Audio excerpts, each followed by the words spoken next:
some, get some. Can I get a hell yeah? Yes, I am a pirate. You have to go with the pirates because, of course, they have cannons and everything. It's a pirate's life for me. Be proud of who you are and what you are. You're a pirate. It is a first down. Pirates. Because when you're at East Carolina, you go for it every time. Or you don't coach at East Carolina, you don't come to East Carolina, you don't play at East Carolina with a weak heart. Write it. I think I've ever been in a building as loud as that was. It was deafening in there. You will get Omaha. I can promise you that. And it's purple all night long in Eastern North Carolina. You're watching The Sports Objective, the podcast for Pirates.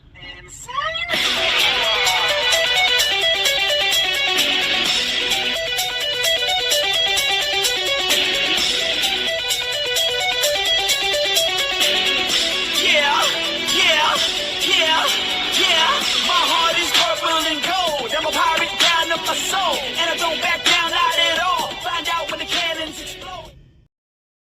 All right, welcome into the Pirate Football Playback here on the Sports Objective. Pirates get a huge win, 45-14.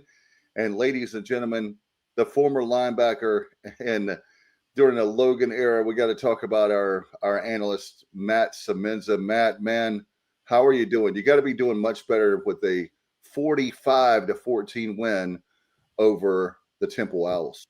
What's up, fellas? Yeah, I'm very excited about the performance yesterday, guys. And, you know, I feel like coming off that 16-day break, you could go two different ways. You could come out sluggish and, you know, maybe just a little sloppy, or you could come out completely ready to play. And I think when you look at Blake Harrell's, you know, short tenure here at ECU, I think this was the best team, the best performance he was able to put on the field. Just a complete, solid performance from start to finish. I thought the team was completely focused. They were locked in. The game plans were fantastic on both sides of the ball. So just a really good performance. Looking forward to breaking it all down with you guys. Stevie, what's up, brother? Stevie Fly. What's up, guys? How's everybody today? Always a good commissioner here. Always a good weekend when we get a Pirate win, especially a blowout win that wasn't expected like that. First complete game I've seen us play all year. I'm not counting the Campbell game because Campbell was terrible, but against a good team like Temple, who they were looking for a win to get bowl eligible, and we kept that from happening. And I guess the Temple fans decided not to show up because if they did lose, it didn't happen if they weren't there, right? Because 13,000, jeez, yeah. 13,000 in a stadium. Johnny Robertson, he's our stats guy. Johnny, you know that the link holds 64,000. I believe you're the one that told me that. So 13,000, and that's why. But that's what makes the Pirates so great. And put your questions and comments. We'll have a few times where we get to those. But Johnny, what were your thoughts on the game? Well, hey man, that was I expected. Actually, I kind of predicted a blowout, but I really, in the back of my mind, I was worried because they were 3-1 in conference. No matter who they played, they're 3-1 in conference, and we're on the road, and it's always tough to go on the road. But I mean, that was a beatdown. That was a complete, like Stevie said, a complete game, a complete beatdown. And I hope it was just like a warm up for Charlotte, because I think we're going to double down on them. Oh my God! And try to even up what we did against Temple. We're going to even, pile on more against Charlotte, hopefully. That's what everybody wants to see. I think everybody realizes that. I'm just hoping that, everyone will say, hey, a win is a win, but not this week, not against Charlotte. A win is not a win. Exactly. I want blood. Yeah, exactly. And I tell you what, as I told you guys, we got the win. So you're coming home, and it's homecoming. You're going to have a chance to be bowl eligible. And as we bring Kyle from LaGrange Barber in, I know how much he loves Charlotte. Man, to get that win against Charlotte and it's homecoming and you'll be bowl eligible, how sweet it is, right, Kyle? Yeah, I want to disagree a little bit with JR. Just win. I think if we get caught up and we need to win big and we need to impress and all this shit. We're doing kind of the reverse of what we did last year, not taking them serious. I think you overcompensate. You try too hard. Just go execute. And if we win by 40, we win by 40. If we win by 14, we win by 14. Just go execute because they've had an off week. They've had an off week. It's going to be their Super Bowl. If we blow them out, we blow them out. The biggest thing is just go execute. Don't worry about trying to make big plays. If you start worrying about that shit and you think that way, it's not going to happen. For that to happen, the goal just needs to be play the next play and execute the game plan. But I'm not worried at all. That's the thing. I'm not worried about it. I'll be very happy with a 7-point win. Well, no, I wouldn't. I'd be happy with a 14-point win. But I mean, they're favored by 28.5. That's the biggest spread this season in the American. I mean, the previous high was 27, and that was USF versus Charlotte on October 3rd. So, I mean, we should win big, Kyle. And we should, but I just always think anytime you got an in-state game, anytime it's a rivalry game, anything like that. Plus, they've had an off week. I would think Charlotte's going to play one of their best games of the year against us. Now, I don't think their best is good enough to beat us unless we just absolutely go crap the bed. But I hope to see 55-0. But I wouldn't be surprised if it's closer than what people would like, but not. I don't expect it to be like down to the wire, but I wouldn't be surprised. I wouldn't take the 28. No, I wouldn't. That's a little bit dangerous, Matt. As we bring you in, I think Stevie said the first complete game of the year. As we break this game down, and Matt, first of all, breaking news: are you coming down to be with us on homecoming? Can you make it happen? No, but I am considering the Memphis game. That's the one. Oh, that's the big one that I'm looking at. That's kind of the, hey, like the way this thing is shaping up right now. And we talked about this past week, that if you're able to get this win against Temple on the road, now all of a sudden you put yourself in a situation where, and look, I probably shouldn't, I guess I should have learned my lesson from last year to look over Charlotte. As a fan, I can do that. As a player, you certainly can't do that. But I fully expect to get that win. And now, and again, we're going to break all this down, but that Memphis game is now setting up to be, maybe the game of the year in the American Conference. So that's the one I'm looking at. Yeah, if you got to get past Charlotte first. Obviously, cannot overlook anybody. And God knows Blake ain't going to overlook this game. He's had this game circled. He gets it from an in-state perspective. But if you get this one, it does. As long as whether Memphis handles their business or not, it's a huge game for us because we're trying to win a conference championship. So, but if Memphis takes care of their business against Tulane, they'll probably be. I think they're up 22nd this week. If they beat Tulane, they'll probably be up to 20. So you got the 20th ranked team coming in here. We're coming off of 2 straight wins. Senior day. I mean, it sets up perfectly for an upset opportunity, and then you beat Memphis, and this is going to be interesting. A lot of things. There's a lot of football, and we'll get down into the whole conference race later on. We need to break down the Temple game, but there is, you got East Carolina, you got Memphis, you got Tulane, you got South Florida. You got Navy, you got North Texas, all with one loss, and people are going to keep. Tulane or Memphis is going to get eliminated for all intents and purposes this coming weekend. Two of the best teams in the league, because they each have one loss each, are going to get. One of them is going to get eliminated this weekend when they play in Memphis. Kyle, you know what the thing is about that? Really, just to chime in on that point really quick, and then I'll shut up. But here's when I look at that game, Tulane got embarrassed last week at UTSA. I think Sumrall is going to have them completely locked in for that game. And I like that. I really like that because I expect this to be a dogfight against Memphis. And that's what we want before they have to come all the way to Greenville. So just a quick point on that, but go ahead. Either way, if they blow Tulane out, it may make them feel overconfident. The one thing playing against us with that Memphis game is their last road game they got upset. Of course, the quarterback got hurt, so maybe it won't be in their head as much. But anyway, Tulane or Memphis, one of the two, for all intents and purposes, gets eliminated this weekend because they play each other. So and theoretically, I guess they could still win the league. But when you got us with one loss, also North Texas with one loss, also Navy with one loss, also. And then, obviously whoever beat them would have one loss. It would really be hard.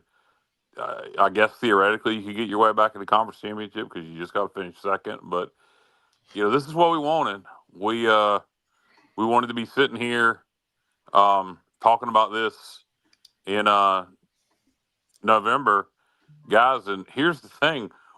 We were just potentially an inch away, third and goal from the one, about to take the lead on Tulane. We were potentially a yard away from being the only undefeated team in the conference and leading the conference right now. Wow.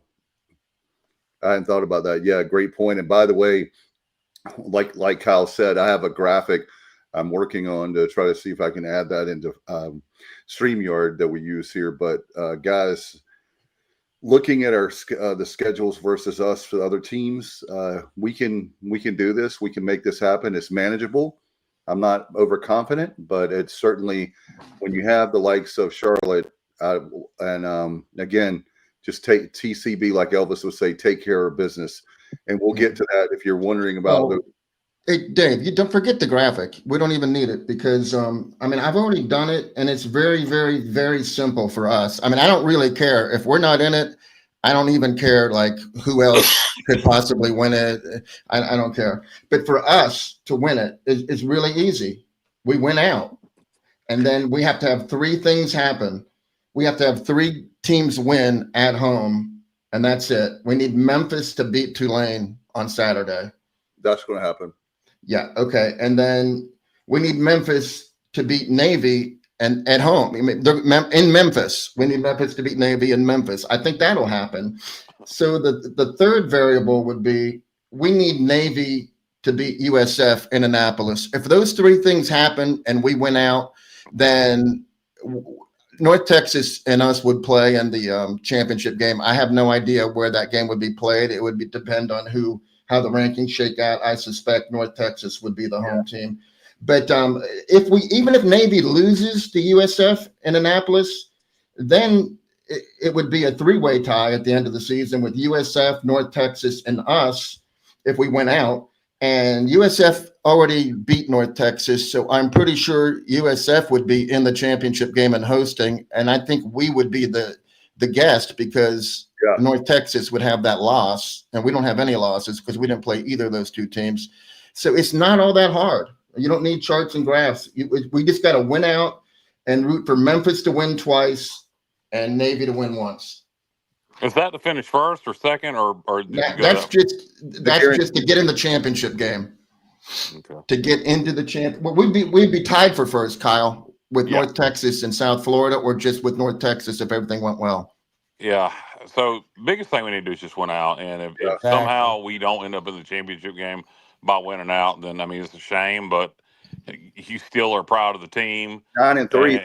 9-3, and go. And it's not anybody's fault. It's just how the cookie crumbled. But so the biggest thing is just win out. But it's easier said than done. Obviously, you not overlooking Charlotte by any means, but Memphis is really good. UTSA is really good. I really wish that game was in Greenville. And then Florida Atlantic is competitive. So it's not like we have an easy road in front of us. But the odds are against us. I'll say that for sure. Yeah, with Memphis and UTSA, I was thinking earlier today. Again, Charlotte's first, but you get past Charlotte and then you upset Memphis, and then I could just easily see us go down to San Antonio and losing. But at that point,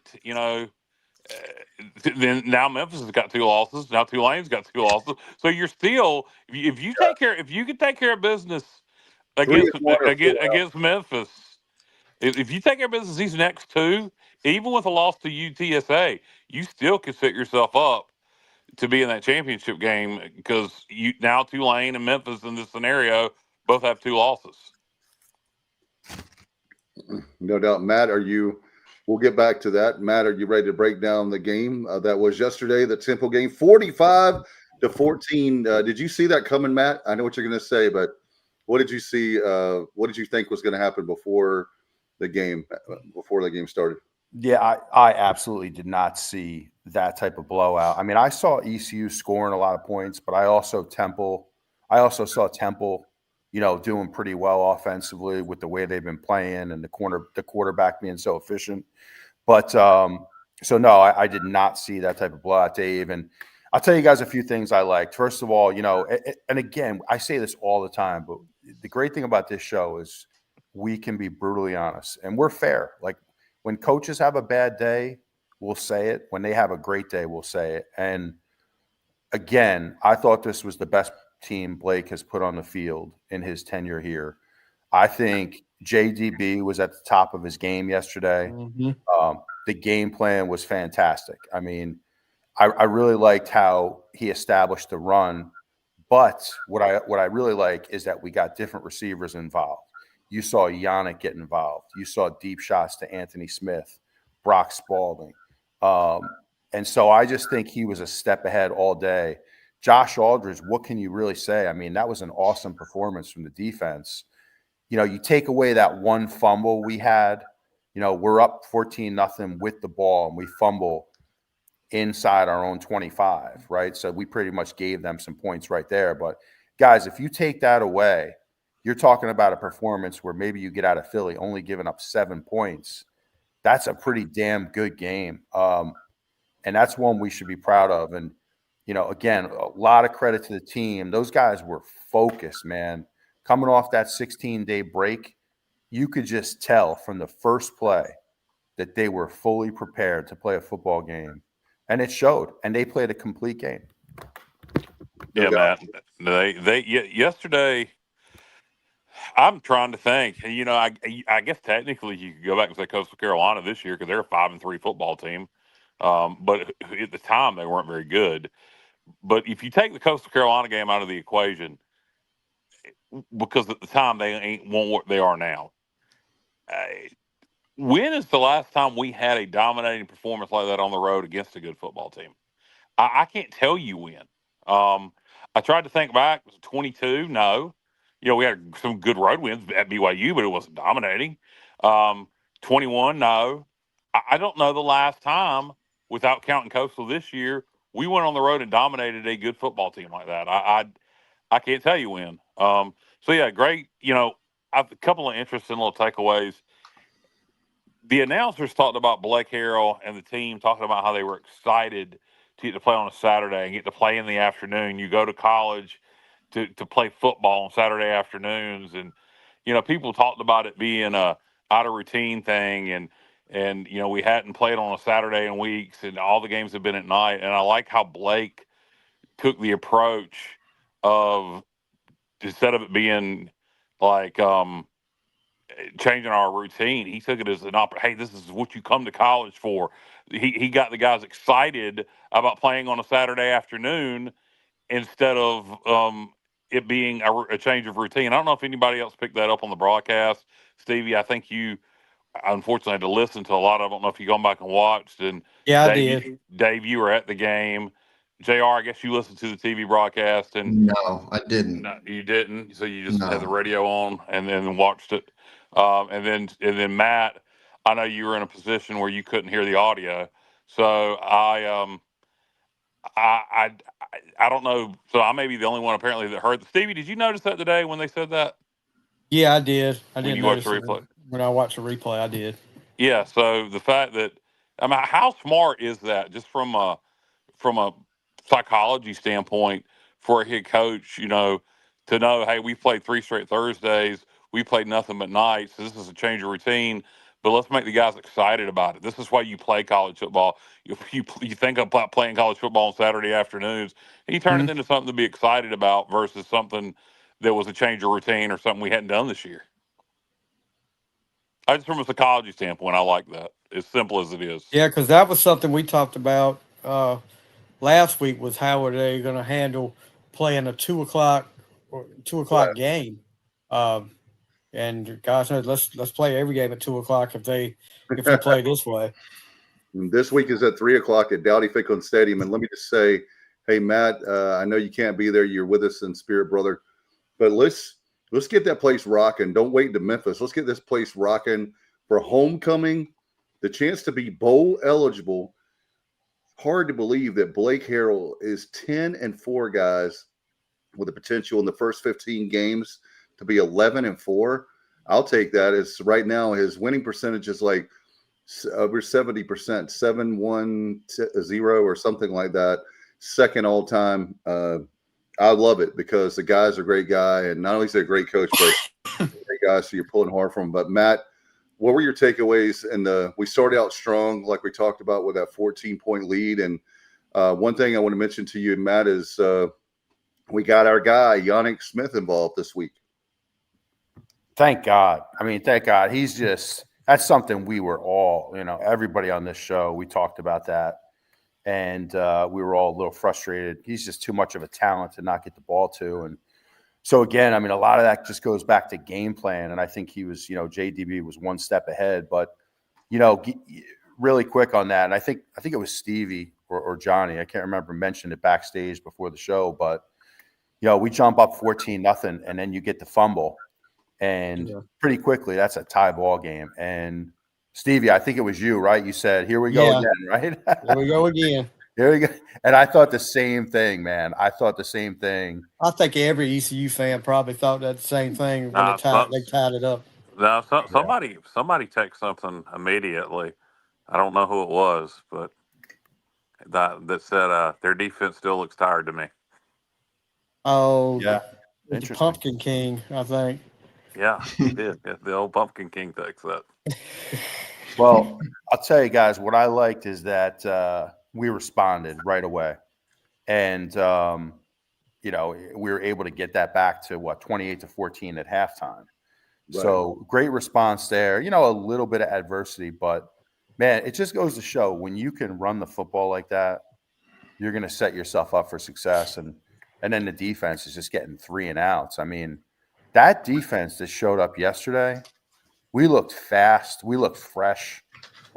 We looked healthy. We were flying around, and a lot of negative plays too. We were attacking. We were attacking like crazy. We saw something. We saw something, Matt, I think on film. That you knew you had to be aggressive on that quarterback, but and their offense is kind of simple. But they show a lot of motion. They disguise so much out of it. But we saw something on film. I think we might have exposed them yesterday a little bit. Did you get that sense, Matt? I did. I mean, I definitely did. And I just think we were more physical. I think we were more talented. And yeah, I do, Kyle. I think our game plan really exposed them. I just, for whatever reason, Aldridge saw something to say, hey, we need to be aggressive and get after the quarterback. And it worked.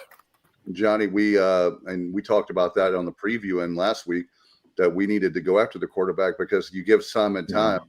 He's not a star athlete, but he is, as the word I use, efficient. And so the fact that they were able to get after him, and with Riddle, by the way, that's one of your favorite players, right, Johnny? Riddle? Yeah, it is. And he got that interception. I was like, here we go. Part of the problem with Simon, though, was like Matt and Kyle identified, his game plan was outstanding to get pressure on Simon. But also, Simon didn't really have open receivers because I'm not going to steal. I don't know if it was Kyle or Matt. One of you all already made this observation, so I'm going to give you credit. But I noticed it as well. Jordy Lowry played the game of his life. Yeah, it was amazing. And he was locking down. And with him and Tamir, it was nobody was really getting open. And then you had Riddle and Teagan over top, and it was rough seas for Evan Simon. So yeah, I give the whole defense credit. And I want to say, JR, since you just mentioned that, I was going to mention that later in the show. Jordy Lowry, is somebody that I've been vocally critical of because I expected a lot out of him because I've seen him when he was playing at Western Carolina. And I don't know what had been going on with him, up to this point. I know Blake Harrell made the comment after the game that Jordy had finally made the team a priority. And I don't know exactly what that meant, but I hope he continues that. That dude yesterday looked like what I thought. That looked like the FCS All-American that played at Western Carolina last year. Not only was he good in coverage, he had a couple tackles for loss yesterday on blitzes. So if I'm not mistaken, you might want to double check me on that. But I know he came up and made a couple tackles, whether they were for loss or not, I'm not sure, on blitz. So he had a great game. If he plays that good the rest of the year, look out. Yeah, I agree. The guy Horsley, the true freshman from Georgia that we suspected might be eventually the starter. He never saw the field. So I guess maybe Jordy had a great week of practice. They liked what his attitude, and they gave him the start, and he never looked back, man. And Horsley never saw the field. So, good for Jordy. Yep, absolutely. And like I say, I had high expectations for him, and I think a lot of other people did, including himself. And he's finally starting to, at least that one game, hopefully continues to looking like the. And it's not too late. That there's still a lot. This is the most important part of the season to go. So he can still make waves. Was he a junior or a senior? Which one? Junior, right? Junior. Yeah, he is third year. Yeah. So whether he wants to be here or not, I'd say play your ass off the remainder of the year. If you don't want to be here, that way you have a chance to move up and make more money. So whatever your motivation is, keep playing like that. And if you are wanting to move again, Jordy, college coaches like consistency. So if you put that on film once, do it for the rest of the year. Exactly. But hopefully it's not the case. Hopefully he finally bought in and he likes it here. I hope. Yeah, exactly. It's funny you mentioned that though, because I kind of thought of the same thing. I'm like, when Blake said that, is this a guy who's wanted to be here? It made you think about a lot of different things, right? Yeah. But hey, man, if he can be consistent and tackle like that in the open field, that's going to be a big help. Yeah, Matt, I wanted to remind you guys. So at the end of the Tulsa press conference, the post-game press conference, Blake said something that really stuck with me. And it's he said, let's make this the November to remember, kind of like he said, like we did last year. Last year is last year. But if they play the November like they played yesterday, look out. And Matt, for your defense, man, you talk about a team that Temple was averaging, as you guys know, 30 points a game, and we only gave up 14 points. Yeah, it was a hell of a performance for the defense. I mean, the defense was that's the closest lights out it could get without obviously a shut. Since you said November to remember, I got to do this. Stevie. Oh, Lord. Stevie, what? If we do that, what will that be called? You should be able to come up with this really fast. November. Say the full name. If we went out, it'll be the what? November to remember. Oh, man. If we went out.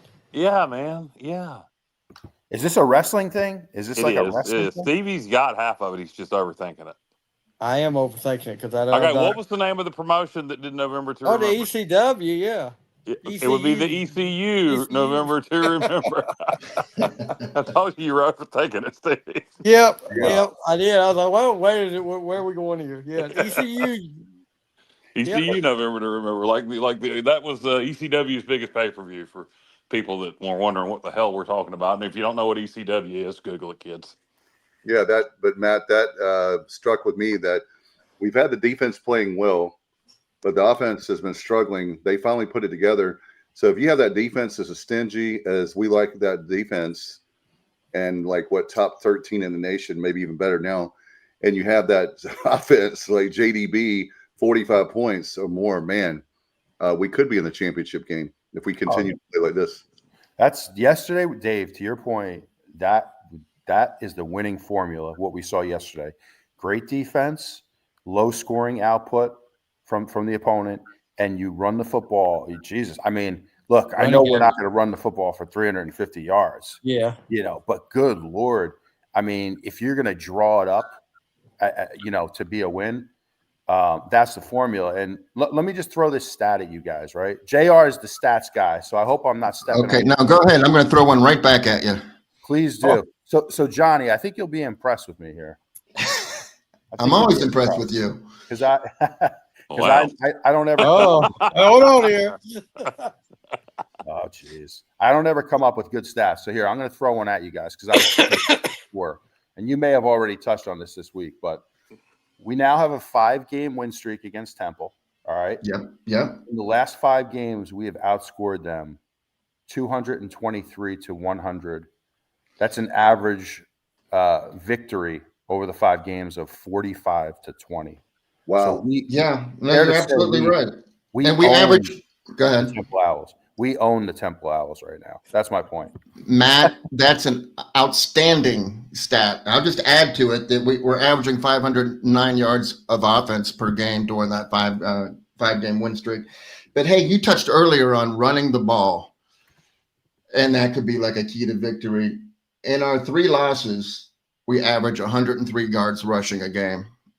In our 5 wins, we average 236.4 yards per game. So there's something to be said for it.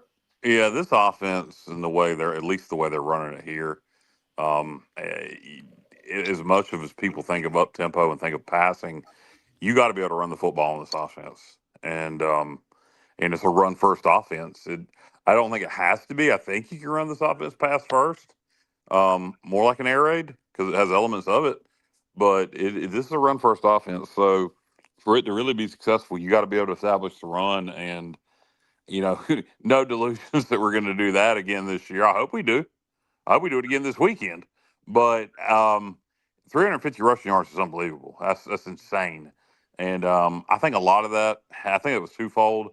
I think one of it was good game plan, good execution. I think another thing was that was a tired Temple defense. I looked on film as soon as that game, and I speculated they may be, 5 games in a row. They play a lot of players, and we did a good job, which I thought we should, of not subbing a lot, particularly early in the game, and making the Temple defense stay on the field because they played like 30 players normally. And they were tired at the start of that game on defense, and they just got more tired. So I do think that was part of the reason we were able to run the ball on them so effectively. We were fresh and they were tired, and we exploited that. I mean, we haven't, by the way, I think we need to run the ball to the outside more in general. Matt, I think you talked about that before. But yesterday, the kind of running we had on the outside, the kind of success we had doing that, it has been a minute since we've been able to run the ball outside like that. And I think we should be able to. I think we should do more of that. Hey, Matt, I've got a stat for you. Johnny Stats, I got one for you. Yesterday, do you guys know how many explosive plays we had that's 15 yards or more? Oh, God, that's good. Yeah, that's good. I could count in my head. Well, go ahead. No, go ahead. I was going to start counting, but I don't want to hold things up. What is it, Dave? 13 with 7. That's with 7 different players. So it's not like all Yannick Smith like we've seen in the past or all Anthony Smith. They had like 2 each, and there's some guys, but we had. I really like that stat because that shows how JDB's game plan, or at least that's for me, my perspective. JDB's game plan got more people involved, and to have 13 explosive plays of 15 yards or more. I know there could be times when you don't score and then just run pad stats, but to me that was very telling when I was looking at the stat sheet. Well, I got one question for everybody. Who had Ryan Roseboro with an explosive play? Anybody? I had it the whole time, John. Oh, yeah. Stevie called it in pregame. Stevie had that black book. 21-yarder. 21 with a little bit of wiggle. With a little bit of wiggle there. That fake punt was was a thing of beauty, and it looked like me running that ball. I love I would die to see you run the ball to fake punt, man. That was Would you? awesome. I would pay money. I would pay money. I saw him run this weekend for a little. So you did. You did. It's a sudden burst of speed, Stevie. I'm not quick. I'm sudden, baby. I love that. Oh, that was great. I was going to ask Stevie a question. Stevie, as a coach, if you did your scouting, you know that the East Carolina punter is averaging under 40 yards a punt, and he just cranked out a 53-yarder, and then there's a 5-yard penalty, and then East Carolina accepts the penalty to you think repunt. you'd be looking for it. Yeah. And I mean, knowing what you've seen on film during the year, yeah, I'd probably be looking for a fake punt. I was literally thinking, I bet he's going to fake this. Yeah, I felt that. And then, Matt, I love the announcer. The one thing the analyst said that was really funny, if y'all heard that, he was talking about when that D lineman was running that he's one biscuit short of 300 pounds. I was just, when I saw us do it, I was just like, all right, big guy, pick up the first down. I was like, hell yeah, go. He kept going. Yeah, I thought he was 21 yards, dude. Somebody said, Stevie, you might know this, but apparently he came from an 8-man football program and he played some running back in high school. So yeah, really? Say that. Yeah, I saw somebody say that. I don't know if it was true or not. Yeah, he's from the Catholic school in Greenville, right in Greenville. Nice. Nice. So St. John's or St. Paul? St. Paul. John Paul. John Paul. There you go. Yeah. Good old John Paul.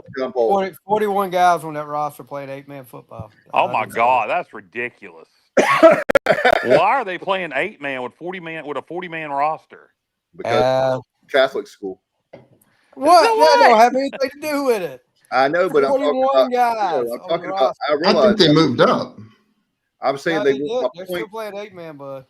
I know that. I'm just saying that they play some 11-man games, but they're in the 8-man playoffs right now. Yeah, they want to win. Well, you're still playing other private schools with 11-man. You might have to travel more, and yeah, you play some public schools, but a 41-man roster playing 8-man football is absurd because you got schools like Northeast that can barely field an 8-man football team these days, and there's a whole lot of other schools like that. There's a reason you play 8-man football. It's because you don't have enough men to play 11-man football. I agree. That's the point of 8-man football. I'm gonna tell y'all, I've been on this soapbox for years and years.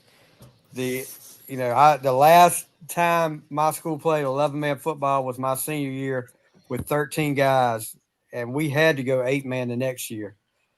The 8-man football was not built for the see, and this is not against John Paul. It's going out to every team that does this. When you have 30 guys on your roster consistently, you do not need to be playing 8-man football. No, I wasn't saying, Kyle, that I agreed with it. You asked me why they were doing it. They were doing it because they want to win, and they know that if they have that many guys, like what poor Stevie had to go through with injuries, that they. I had 9 guys on I had 9 guys. Yeah, but why would you want to be the tallest midget? I mean, I'd rather. Wait a minute now. If that means nothing. That means that would be like if East Carolina suddenly said, "All right, what we're going to do to go to the college football playoffs every year, we want everybody to keep investing the same amount of money, but we're going to go join Conference USA." But somehow we were still able to get the same amount of money. You see what I'm saying? It would be the equivalent of that. I don't get it. I mean, I get it. I get why they're doing it. I just don't know why. I don't know. We'll get off this because it's not what the show's about. But it's ridiculous. Yeah. Matt, sorry he mentioned it now. Yeah, I know, right? No, hey.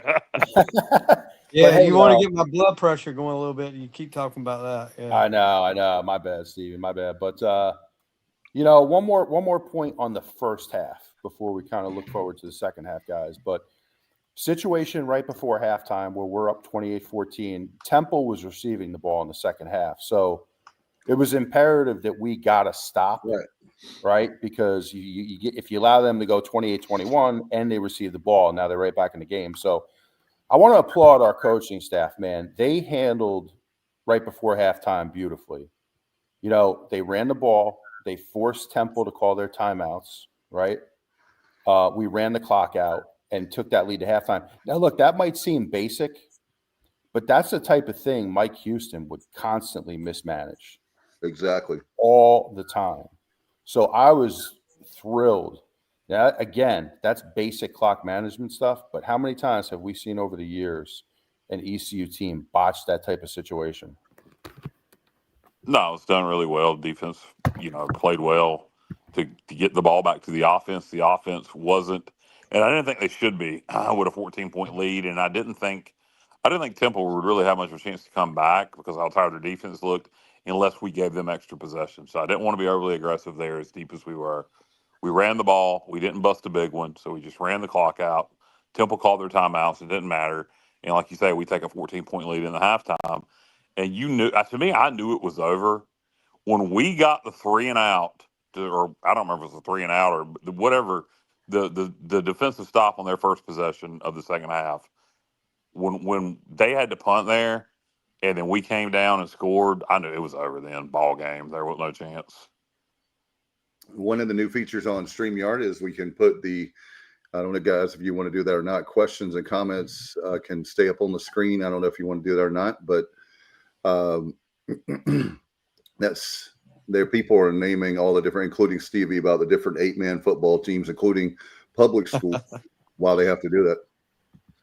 But did you guys see that about, is Shankweiler still in the box helping with the time management like he did last? Where are you seeing this, Dave? At the bottom of my screen, I don't have that. It's actually on the screen. You're not seeing it? No. Right next to Matt's picture. Yeah. It's a pretty cool feature. I like that. Yeah, so that way guys can. I just remembered that, and so I put it up there. So if you'll, not to take away from the show, but in case that way you guys. No, I'm not getting it for some reason. Okay. I don't know if it's the settings I have turned on my phone or probably or what, but I'm not getting that.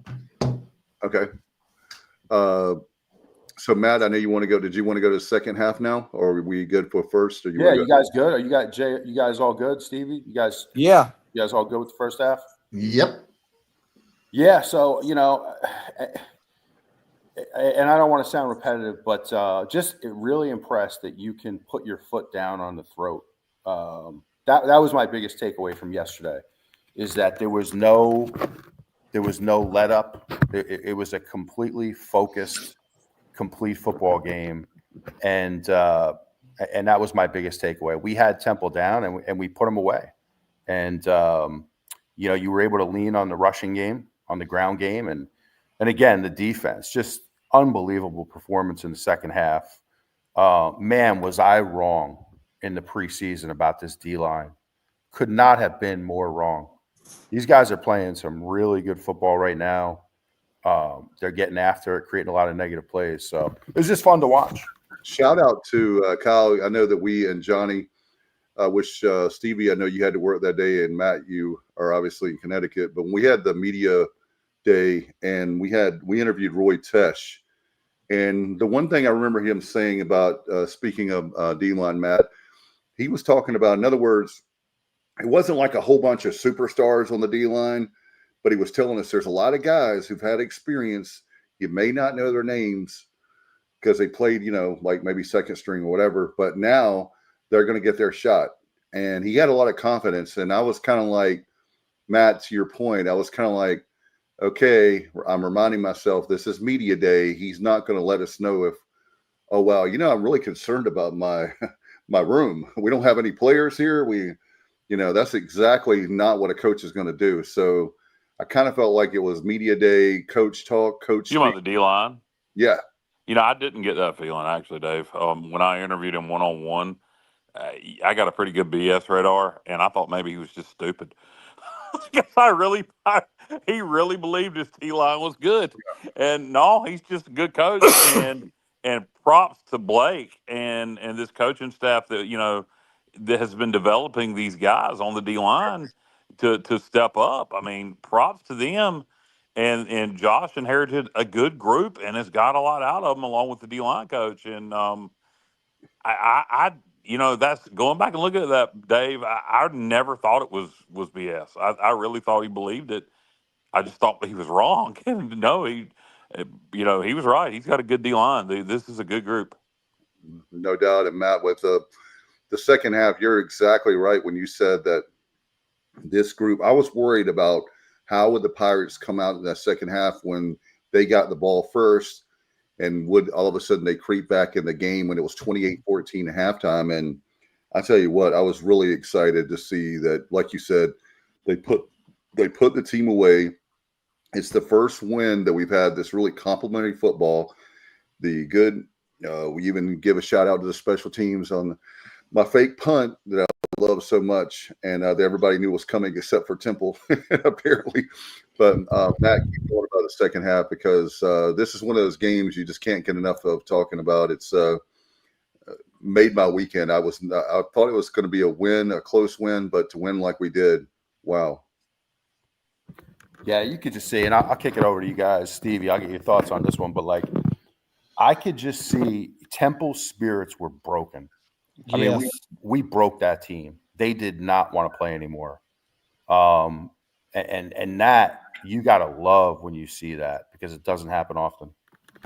Well, you when they came out, the first possession of the second half, I was like, okay, this will be a telltale sign of how the game's going to go with what we do. And we stopped them on that first drive, and it was almost like their will was broken already.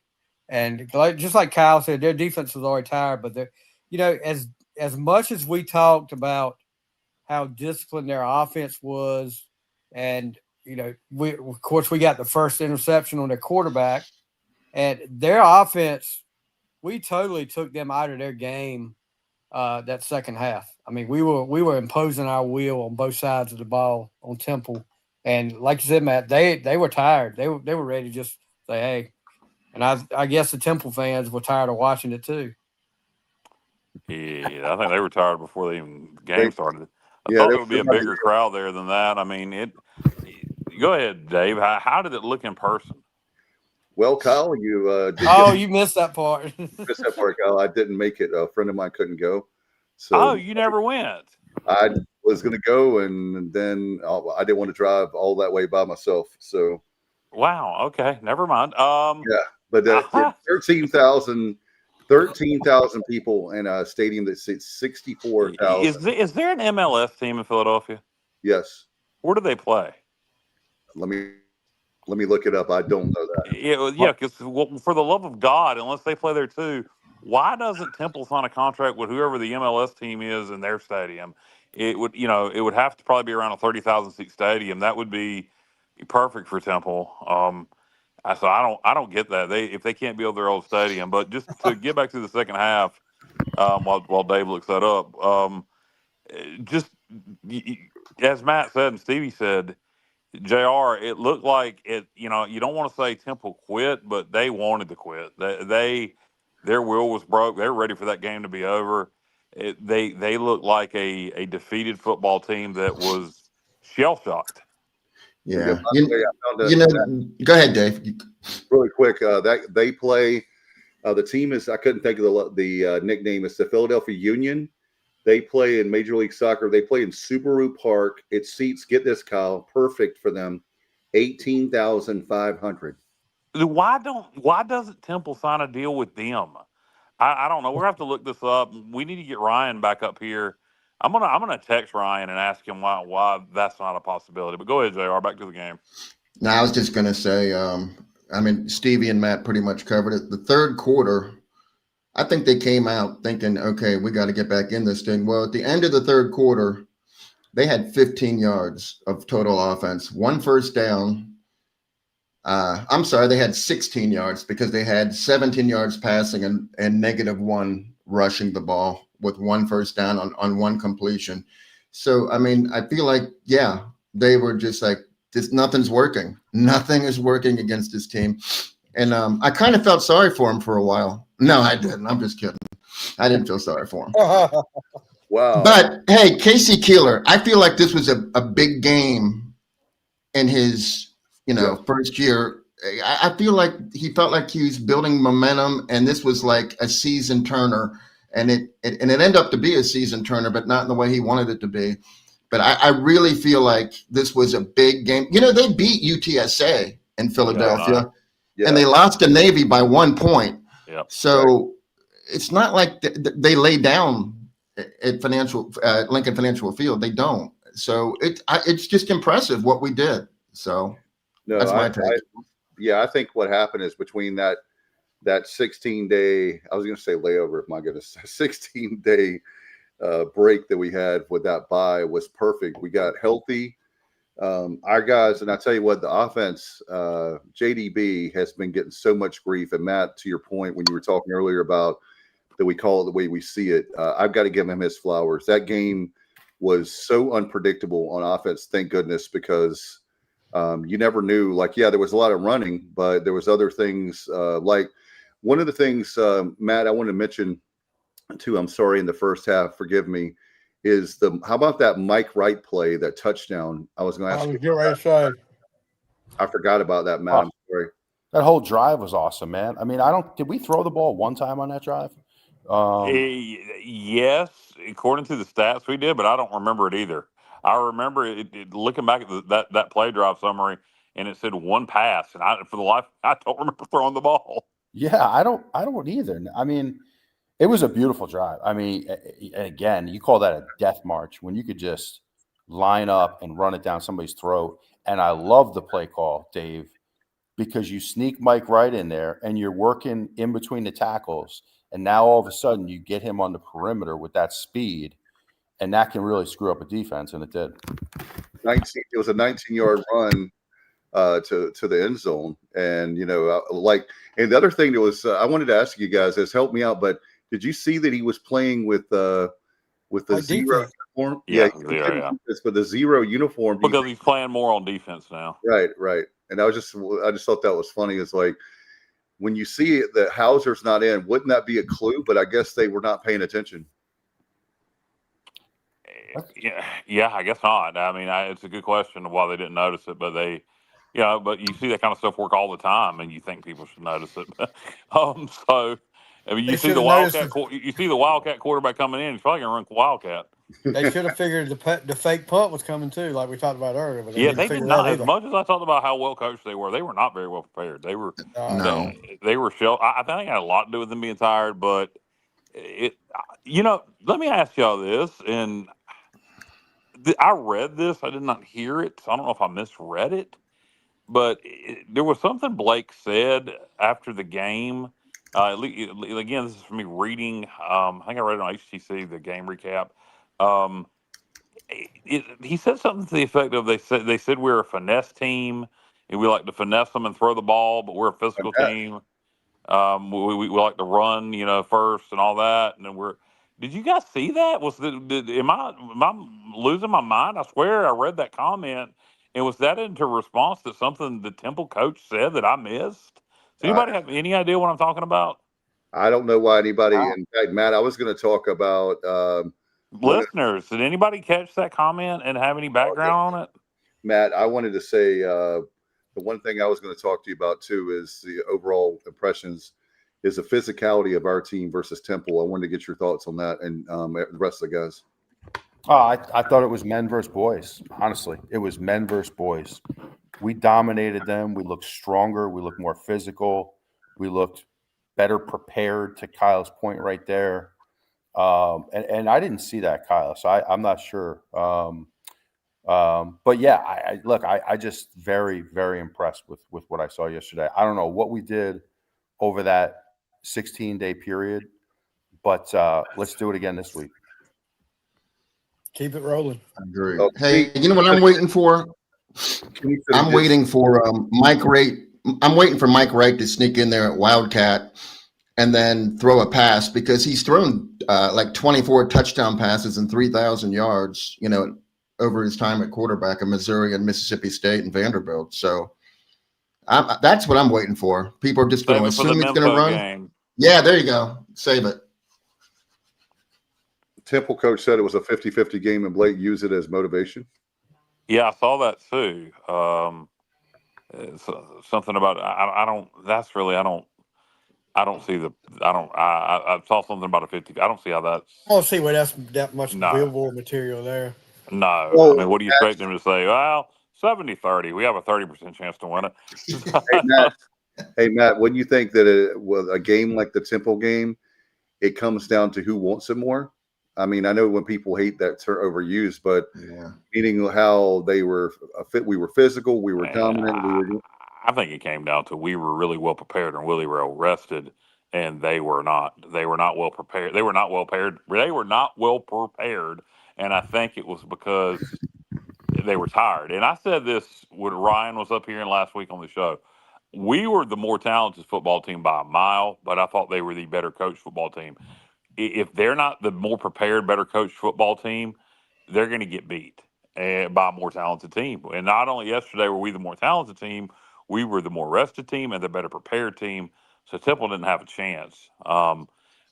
What they've been winning on is executing and performing, and they didn't do that at all yesterday. They haven't been out talenting anyone. Yeah, no, that's a good point, and I think I agree. I agree with that 100%. And just to get back really quick to what you mentioned, Dave, from a player's perspective, having been through this, guys, like we always talk about a young team versus a veteran team, right? And one of the problems, like with a lot of these teams out there, especially teams that are a little bit younger and don't have a lot of veteran leadership, is that when you get to the second half of the year, right? You get into November, young players, they don't necessarily know how to navigate an entire season. So you start to see those players, sometimes they break down in the second half of the year. And that's where preparation and good coaching really kicks in, because the veteran players and just, you don't have to be a 3 or 4 year veteran, but a mature football player, knows how to prepare for every game, every week. And that's, that can be the difference, especially when you're in conference play and so many of these teams are equal type of talent almost. You'll see a lot of that over the next month, especially in November. I'll tell you something else, Matt. I don't think we had played. Well, I know we hadn't played nowhere near a complete game until yesterday. I don't. A lot of teams peak too early, or they peak in the middle of the year. Miami? I'm hoping that's a sign that we're starting to peak now. And we'll continue to peak the rest of the way. So that because we had not played our best football, even close to what we played yesterday. Go Like ahead, Joe. Miami, right, Kyle? Or Matt. Miami. Matt peaked too early. Shit. Matt peaked too early. Yeah. Oh, wow. What? Oh, you were going to say that? Yeah, I started to say. I was trying to say Miami peaked too early, and I said Matt peaked too early. Matt peaked too early. Miami peaked too early. Florida State's an even better example of peaking way too early. Well, how about that one? Go ahead, Stevie. Yeah, what's the quarterback from Miami that come from Georgia? Beck. Yeah, Carson Beck. Yeah, he is such a jerk, throwing his team under the bus when he threw the freaking interception in overtime to lose the game yesterday. I mean, he's done it for every loss they've had. He's blamed it on somebody else. And talking about, I just run the play they call, and I'm like, and they could have a lot to do with right now why they're starting to not fall fall apart. apart. Well, I don't know if I'd say fall apart, but starting to lose. I mean, they moved up to number 2. Yeah, and all of a sudden it's different ball game. Yeah, you know what? I have an observation. He left, and that left Gunnar Stockton at Georgia, and he stepped up. And here's the difference between those two kids. Carson Beck has the arm, has all the stars, the 5 stars, all that stuff. But when it comes to improvising, when like plays break down, and you got to like make something happen on your own, Carson Beck can't do it at all. And Gunnar Stockton is excellent at it.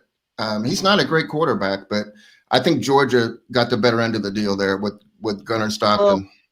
Well, with a player, you can have all the skills and the talent, but if you don't have the heart and the desire, and you think you're just Mr. Everything without going out there and particularly giving at that it quarterback 100%, position. Yeah, especially at that position, that takes away the time. I'll take the heart any day and the want to over the talent like that. No doubt, Matt. When I want to go back to one thing too is we had people on here, and I'm sorry which listener or viewer mentioned this, but talking about the O line and even say the D line as well. as far as the player development, the coaching at East Carolina has been superb. Instead of like the Bill Belichick's of the world that come to UNC and expect the players to be at that level, the NFL, we have guys that are 2 stars and 3 stars, and they're playing like now 3 stars and 4 stars. And Kyle's right we're peaking at the right time. As Coach said, let's make it a November to remember. The ECU, I like that, Kyle. Let's get a T-shirt. ECU November to remember. There you go, Kyle. Trademark it. I'll do it. I'll make a graphic with the ECW November to remember style with ECU, and like 5 people will get it and think it's great. Well, all the ones that are listening tonight will get it now, Kyle. Yeah, well, maybe. Look, something I wanted to say, since we were talking about other teams real fast, and we'll get back to our East Carolina. But I want to give a shout out to a loyal listener, Brandon Forbush. Brandon texted me yesterday afternoon about 12 something and said, "Hey, I think NC State's going to upset Georgia Tech tonight in Raleigh." I said, "Why?" He said, they play well at Raleigh at night, and I just think they're going to do it. And lo and behold, Forbush got it right. Yes, State upsets Georgia Tech. So shout out to Brandon for getting that pick. I told him he has a hunch like that. Let me know. Did I see right, or did Hollywood not play in that game? He did. They were down a lot of people. Yeah, he was out. They were down, and then the quarterback, I can't think of his name right now. They're telling the quarterback. Yeah, he was injured. He played, but he was injured. So good job, Brandon. Yeah, great pick by Forbush. And it's not like this. And look, just full disclosure, it's not like Brandon. He may tell other people. It's not like he messages me with. It's not like something he does all the time. So he just happened to message me that, and so good pick by Brandon. And he's also caught someone. I take this one with a grain of salt because obviously he's going to be a little biased towards the Pirates, but he says Pirates is going to upset Memphis in 2 weeks. He's calling it now. So hey, Matt, I was when I saw that, I didn't see the game, but when I saw that Georgia Tech had beat NC State, I was thinking about a lot of those fans that are so angry at Doran. They're like, God, you had to beat Georgia Tech. Now you're going to keep the job. That's been how they finished the rest of the way, but it was good for them. They rushed the field, and hopefully, when I was watching their fans rush the field, I was thinking, I hope we get that opportunity in 2 weeks. I hope in 2 weeks, hope we handle our business against Charlotte first and foremost, and hopefully Memphis handles their business against Tulane, and they come in here, ranked somewhere in the top 20, and we get the opportunity to do that. It's been too long since I've seen that done in Greenville, and that's how you get students to become fans for life. Is having a moment like that and having a season, to go along with it. So hopefully we are in a position at least to do that in 2 weeks, and we'll see if we can deliver. But first things first is homecoming and our in-state rivals, and it is a rivalry. They've beaten us 2 years in a row, so take it. Blake Harrell's calls on a rivalry, so am I. The Charlotte 49ers are coming to town. They've got T-shirts printed that they're selling at our student store and at Charlotte student store. This is Gold, G-O-L-D, Gold-Blooded Hate. So I guess the game has a name now, and so let's go and take care of business, get another conference win, and beat an in-state opponent. And as JR, you mentioned earlier in the game, you want blood. I know Matt wants blood. Matt wants the tears of their firstborn. I want to humiliate that program. I really do. I just want to beat them. I just win the game. Just look win the game. The funniest thing was when Matt said, "I want to break their fan base," and Bubba said, "What fan base?" Hey, you got Kyle talking about the storm in the field. Yeah. Just reading here right now, NC State and SMU both got hit with $50,000 fines for. It's all right. It's worth it. It's worth it. It's worth it. I don't know what the American. What did they expect? I mean, what did they expect? I don't know what the American charges. I don't know what the American charges, but whatever it is, it'll be worth it. If we do that 2 weeks from Memphis, now against Memphis, it'll be totally worth it. And Matt, think about that. Matt, you are off spot on about this. I guess because you're there in Connecticut and you watch a lot our games on TV. And man, I wish I could have my jet come and get you and bring you to every game. But anyway, you make a great point. You got a jet and you won't let it go get Matt and bring him to I every wish, game? yeah, I said Exactly. You said you wish you could let your jet go get Matt every game, which implies you have a jet. I misspoke. I said I wish I had what I was trying to say. I wish I had one. I would go get. Dave has a jet, Matt, and he will come get you. Anyway, remember that. Someday when you win the lottery, Dave, please Exactly. send it up here. I'll use it for sure. All right. So for me, what I was going to point out is, think about this: when you have a fan base like ours, right? You have a huge crowd. You get in. Let's say I don't want to jinx this. Hypothetically speaking, we get a win against Memphis, and that crowd comes on the field, and you see that on national television. I mean, these people that are from the leagues are out. Just also remember this. Now, maybe with the ICC because they got money, but just because a fine gets issued doesn't mean it necessarily really gets paid. Just because you may see, first things first, we got to beat Charlotte. But let's just pretend that we beat Memphis and we rush the field. Let's just pretend everything works out perfect and la da da da da. And we get a $50,000 fine issued towards us. And to your point, Dave, it brings a lot of attention to the conference, to the game. It's on ESPN. It's going to get attention to Sports Center, all that kind of stuff. It was an upset. Just because who says that fine really gets enforced to be paid? I'm just speculating here, but it's like the illegal parking tickets I get up in Boston, Kyle. Exactly. Oh my gosh. They might not get paid. Maybe they will. I don't know. Yes, it says, is this true? I'm trying to Google this and I'm trying to find the American for you, Kyle. They're saying the SEC is a $500,000 fine. It's showing the ACC is $50,000, but they upped it to $500,000. Yeah, which is nothing for most SEC schools. That's probably like a $50,000 fine to them. No, not in the ACC. They make a lot of money too. But first thing first. Let's just we keep talking like this. We're going to be in a position for Charlotte fans to storm our field. So let's get back on Charlotte. Yeah. Hey, the final thing I want to say about Temple, really quick, and then I think I've said all I want to say about Temple. There's I'm telling you guys, I will bet any amount of money.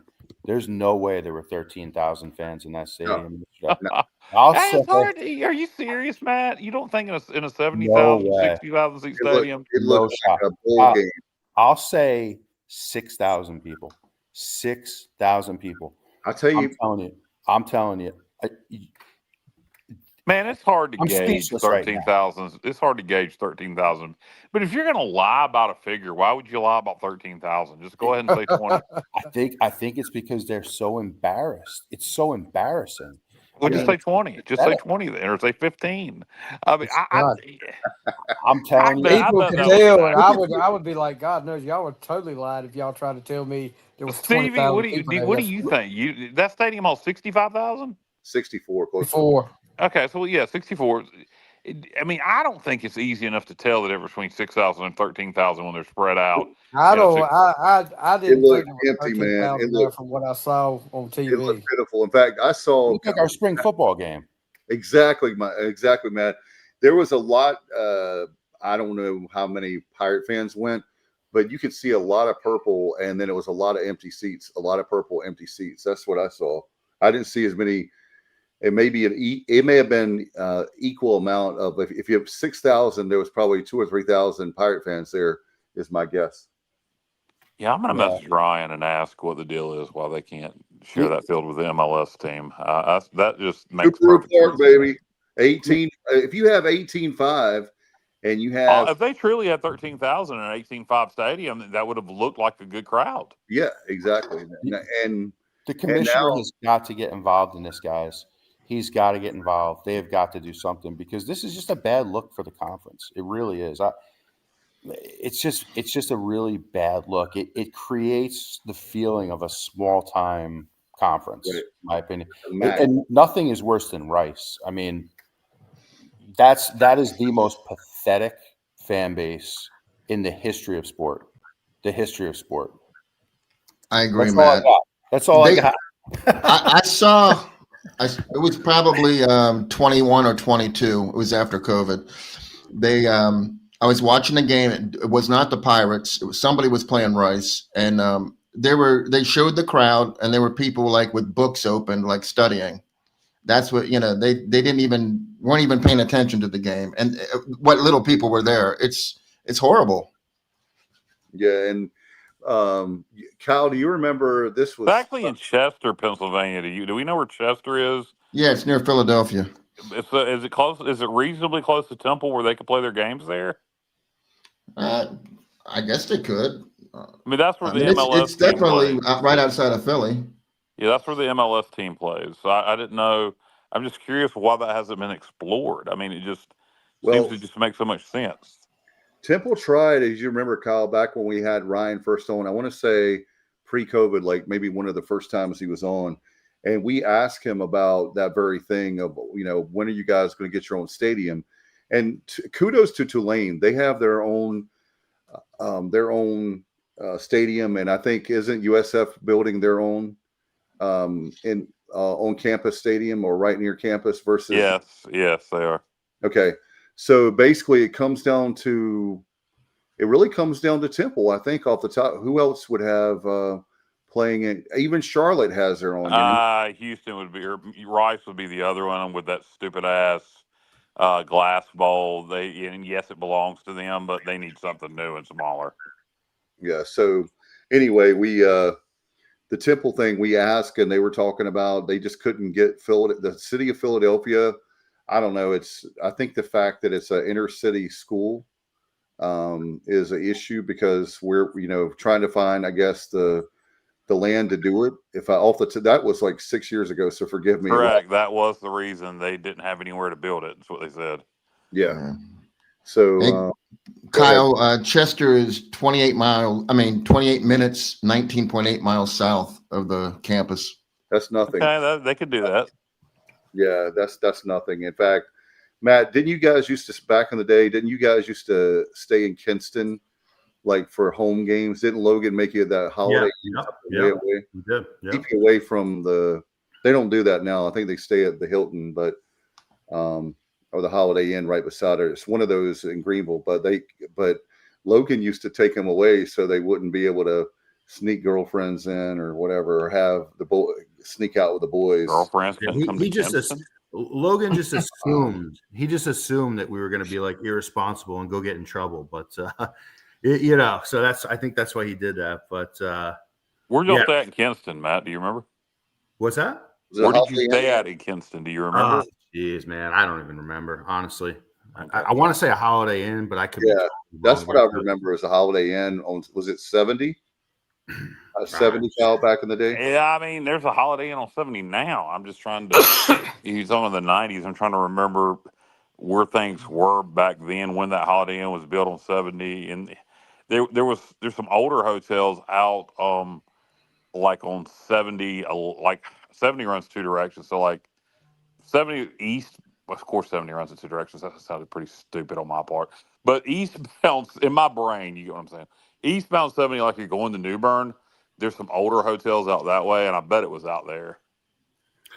Yeah, and UConn guys here in Connecticut, their stadium, Rentschler Field, is about 35 minutes from Storrs, their campus. But geographically, it's in between two intersecting highways where you get a lot of traffic, and so that's why they put it there. And I think that's what Temple needs to explore. I mean, there's got to be. I think it's a great point. Look into the soccer stadium. They have to do something. I just text otherwise Ryan drop down to the MAC. Go play on Tuesday nights in the MAC. I did that and left, came back to the Big East, which is in the American. And they've had good football teams at times. They got a good football team this year. It's a shame that they don't get any fan support. But that stadium, even if they could get 20,000 in that stadium, it would still not look good. So yeah, if the ML, I did just text Ryan and ask him, has that been looked into, and I'll see if he'll respond. But that is something that does need to be addressed because it is a bad look for the league. And Temple's a program that's been around for forever. Has BCS ties to that era when they were in the Big East and team that we've played since the 80s. So I love playing them. I like them being in the league. They just need somewhere else to play football.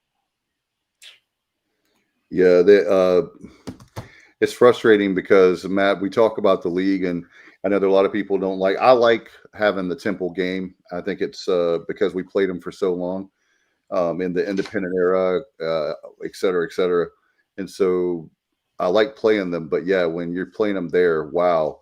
I mean, that's why the tickets were so cheap, because the inventory, they had so much inventory that you get a lower level game, a lower level ticket for, I told you, Matt, I know you probably thought I was lying, but 2 tickets for $10.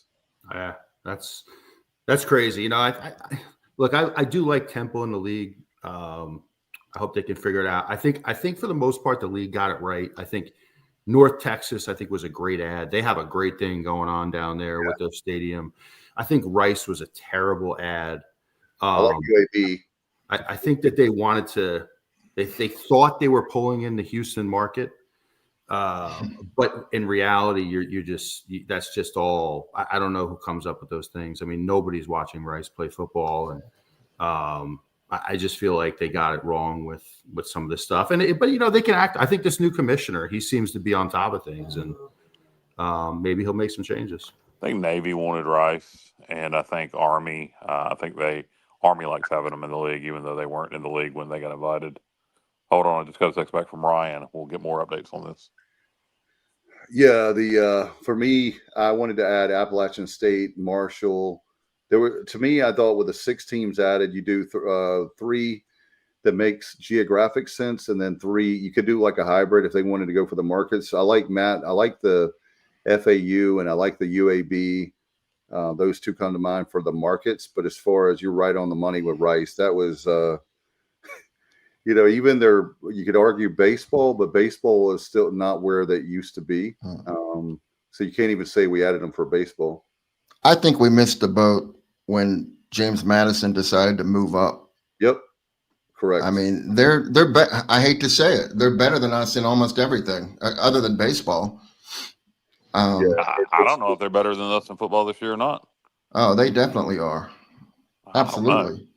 I mean, I'm not saying they're a better team. I'm just saying that from what they're working with. I mean, they're the 27th ranked team this week. You know, they were the 2nd team receiving votes in the AP top 25, and they always finish ahead of us in basketball and in football. A couple years ago, I mean, what were they, 12-1, and they couldn't go. Yeah.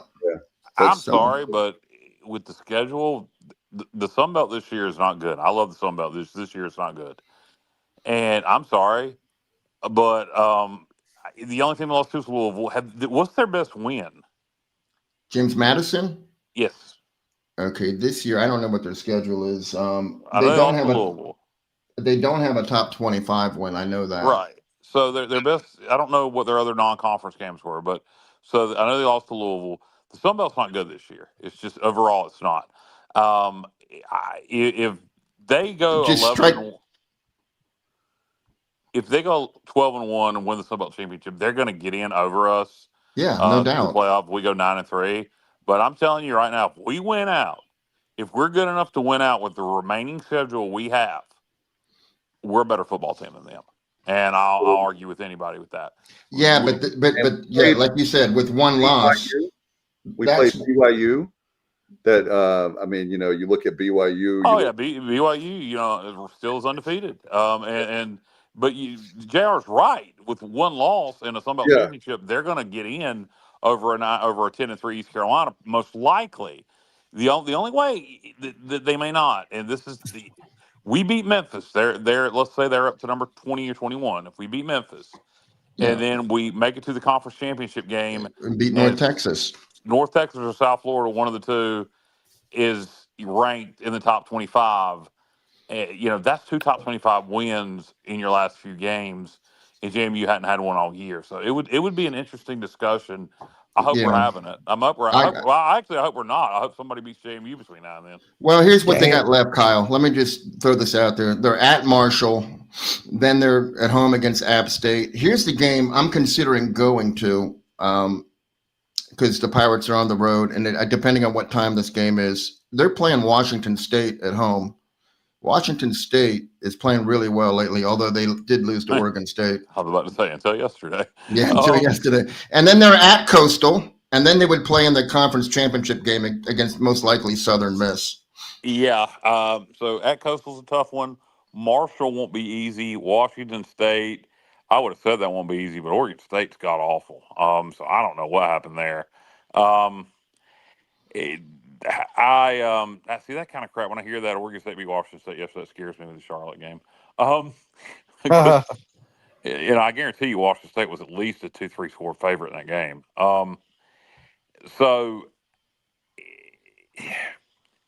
You look at the remainder of our schedule.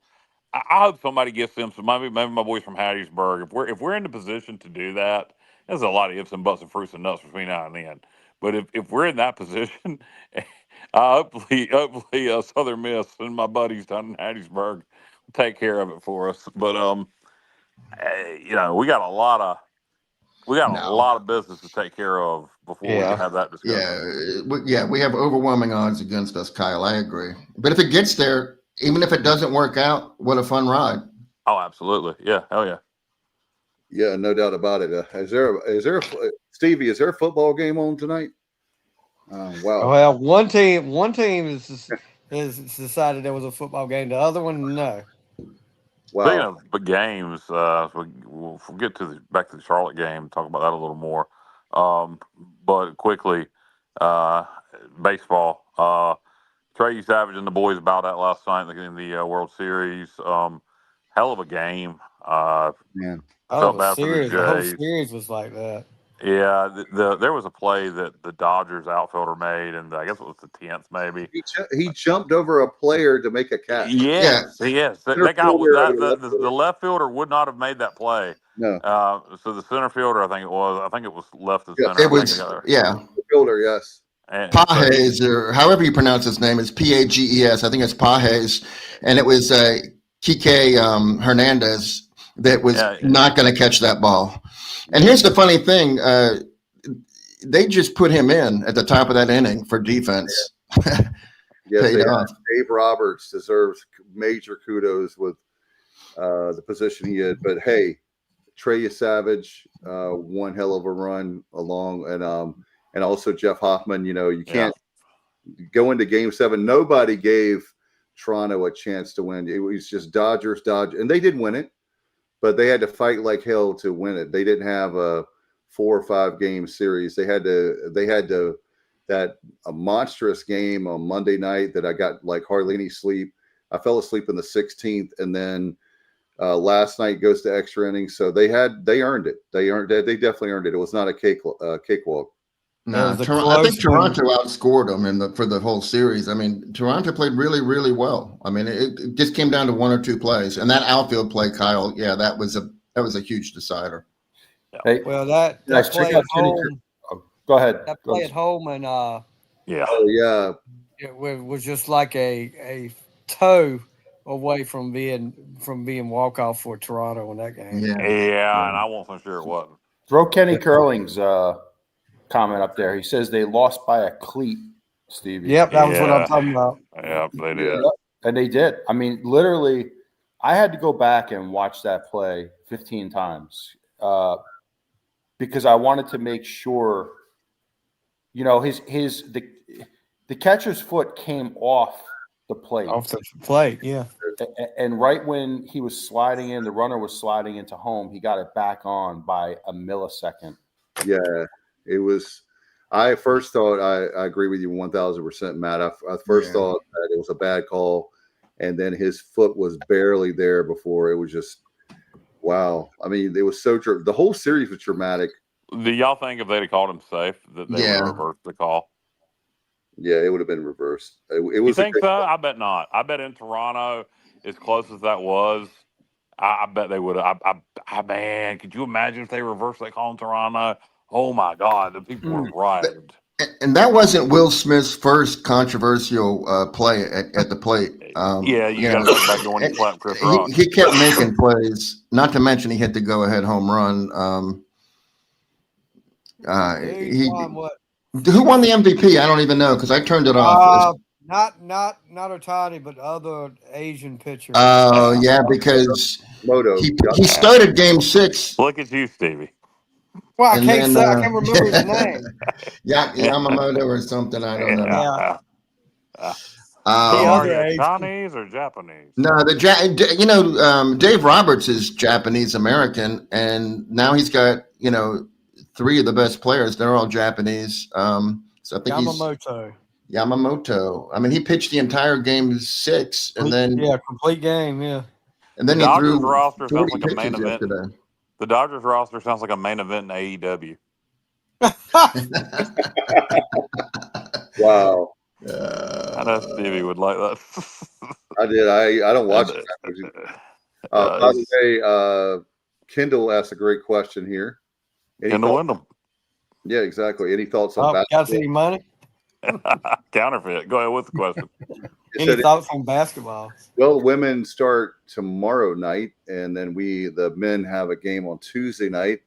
And unfortunately, I won't be able to go to those first games for either one, being a dad, and that's a tough sell. So love to be there, but I won't be able to make it. Unfortunately. No. If anybody's interested, we're playing Georgia Southern the first game. They're in the Sun Belt Conference, and they're picked at the bottom, and the Sun Belt Conference is weak, and they're at the bottom. So we're a 10.5 point favorite right now at home. It's a game we have to win. It's the first game of the season, so hopefully we'll put on a good show and win the game. Yeah, I got a bigger fish to fry today with CT scans and blood work and all. A lot of stress for that. So, guys, ask for everybody, Pirate Nation, as it did on Pirate Radio. Thoughts and prayers. It's worked in the past. So hopefully it works again. But hopefully Tuesday night, I'm in a very good mood. Probably not going to be much in between. Hopefully Tuesday night, I'm in a very good mood, and I'm watching the Pirates beat Georgia Southern on the hardwood. And I kind of like playing Georgia Southern, even though they're not very good on paper anyway. Well, they're a recognizable name because East Carolina being a football school, and they're in the FBS program, and a lot of people follow Sun Belt football. You hear Georgia Southern, and it doesn't sound bad. It passed the eye test, so to speak. Yeah, no, I agree with you there because what was that, Matt? Help me out. Is it Central Connecticut State? Didn't we play them? We did. Yeah. They beat us one year. Yep. It's we got UMass, not UMass, but UMass coming up later on this year. Maryland Eastern Shore. Oh yeah. I'll tell you what, guys. Perimeter. I'm just looking. I really want to see. I'm curious about the perimeter shooting, where it's going to come from. It's kind of been our. Well, it's kind of been our weakness now, and at some point you've got to be able to shoot the ball from the perimeter at a pretty high rate. And I'm not convinced we can do that this year. But look, hey, I couldn't have been more wrong about the D line. So hopefully I'm wrong about the perimeter. No, hey Matt, I feel like you're right on target because unless Jay Shane can really improves, I think Corey Cocker has the best 3-point shot, and he's our point guard. At least I think he's going to be the starting point guard. And normally that's not who you want your best 3-point shooter to be. So. Yeah, that concerns me too. But you just don't know what's going to happen. So we'll see. Matt, you're going to be happy because we have a guy that transferred from Providence. Check his name out. Check him out. His name is Eli Delorier. Yeah, he's from Virginia. He's my neighbor. Okay. Yeah, he is the real deal. I will say that as far as big men, he can play the 4 or the 5, and he can pop out and shoot the 3. And what the coaches told me at the media day is this guy is a guy that is a smart kid, very smart basketball player, and he can't shoot the 3. But like Johnny said, the 2 best that we'll have coming in, there's more that they have some European guys. No, they do, Dave. But the 6'10" guy, you don't want to count on him to be. What I think what Coach was saying is for a big guy, he can shoot the three, but he's not going to be like jacking them up. Like from a spacing perspective, if you have the transfer from is it Old Dominion stats? Where's he? Not Old Dominion. He's or William and Mary. William and Mary, yeah. And Yeah. bang. Yeah. He ate with us on Tuesday night, and he wanted to be at a college. He told us he wanted to be at a college town, and because our table asked, "Why did you want to be here?" and he wanted to be with a college town. And we also, what's Gio's last name, Johnny? Oh, don't do that to me, Dave. It's something Italian. I can tell you that. Yeah, Gio is Matt. Formaggio. You know? I don't know. Federici. It's a Federici. Anyway, he played for out. Here's ask Johnny. He played at George Mason last year and came in, and he's lost I think he was 275, and he's lost 20 pounds. But we have a true five, Matt. He's the real deal. I don't know how, you never know how to translate it, but as far as he's not like we talked, I heard some guys talk about how basketball wise, we get these 7-foot guys that can't move and they're not athletic, but this is a guy that's really tall, a rim protector that's very athletic. He can run as fast as the guards. I've seen him in person. I'm very, very ready to watch him perform for the Pirates. Hey, do you remember when? Did anybody go to the George Mason game when they played in Greenville last season? I watched it on Okay, so do y'all remember? Coach Schwartz got into a heated argument with Tony Skinn, George Mason's head coach, and Gio seemed to be bothered by Coach Schwartz. And I'm dying to ask him, that whole dynamic of how, now he's playing for Coach Schwartz, and I don't know. It was weird, but I would love to know. Yeah, I would love to know really what happened and how Coach Schwartz ended up recruiting him after that. Yeah, that's interesting. And game number 2, I mean, on the road, same, Saturday night, hopefully after we beat Charlotte, we play at Richmond, who's ranked 25th. I'm not, JR, did you ever look into why Richmond, preseason time? Huh? Yeah, I know. Other Dave, polling services, Kyle, do not rate them so high. Where they're mid-60s. Who did I see them ranked 25th? I think it was AP. I think it was a legit poll. Yeah, they were 25 USA Today or AP, one of the two. All right, good. But I'll look at it. Ken Palm has him like 60 something. So we'll see. And preseason polls are pretty much meaningless because there's so many transfers and nobody really knows who has what. We'll find out though. Yeah, I'm not seeing it in AP, but it could be. I don't know what. JR, were you and I smoking the hopium that day? I mean, no way. They were definitely ranked. Their women's basketball team. Their women's basketball team. No. According to Google here, is ranked 24th and 25th respectively. Okay, the men's team is ranked, Kyle. You're right. I'm not sure which poll it is, but they are ranked. I'm only seeing the women's when I Google it. So I don't know. Could we have? We got to stop smoking the hooch then. Were we? Y'all sniffing glue again? What's going on? Well, we must have been looking at the women's top 25. They're in the back. Yeah, they're in the back of the class, Matt. You're always Matt. They picked the wrong week to quit sniffing glue, didn't they? That's one of the best lines ever. Kenny said, "Yeah, it's their women's team. It's their women's team." Kenny said, "Y'all thought about ESPN and YouTube TV screwed us this weekend." Oh, Kenny, you're not kidding, brother. That caused me a huge issue. Let me tell you. I think it worked out well for you, Matt. What's that? I think it worked out well for you. Wow. Yeah, no doubt about that. Can't get the. Let me tell you though, we had. So my wife is a Florida Gator. We lost the Florida game against Georgia. So what we had to do was buy a day pass from Sling. I think it was Sling. By the way, ESPN is suing Dish Network over that. Wow. That's a great thing because you may not be able to watch all the games. I think it's brilliant to. Hey, I'm just telling you, Disney, ESPN is suing Dish Network, or at least they were talking about. They had not given Dish permission to do that with Sling TV to offer day passes like that, and I need to. There was a talks of a lawsuit coming. I know I didn't dream that one up, or confusing it with a women's program. But so you guys so you did the day pass. How much is that? $5, right?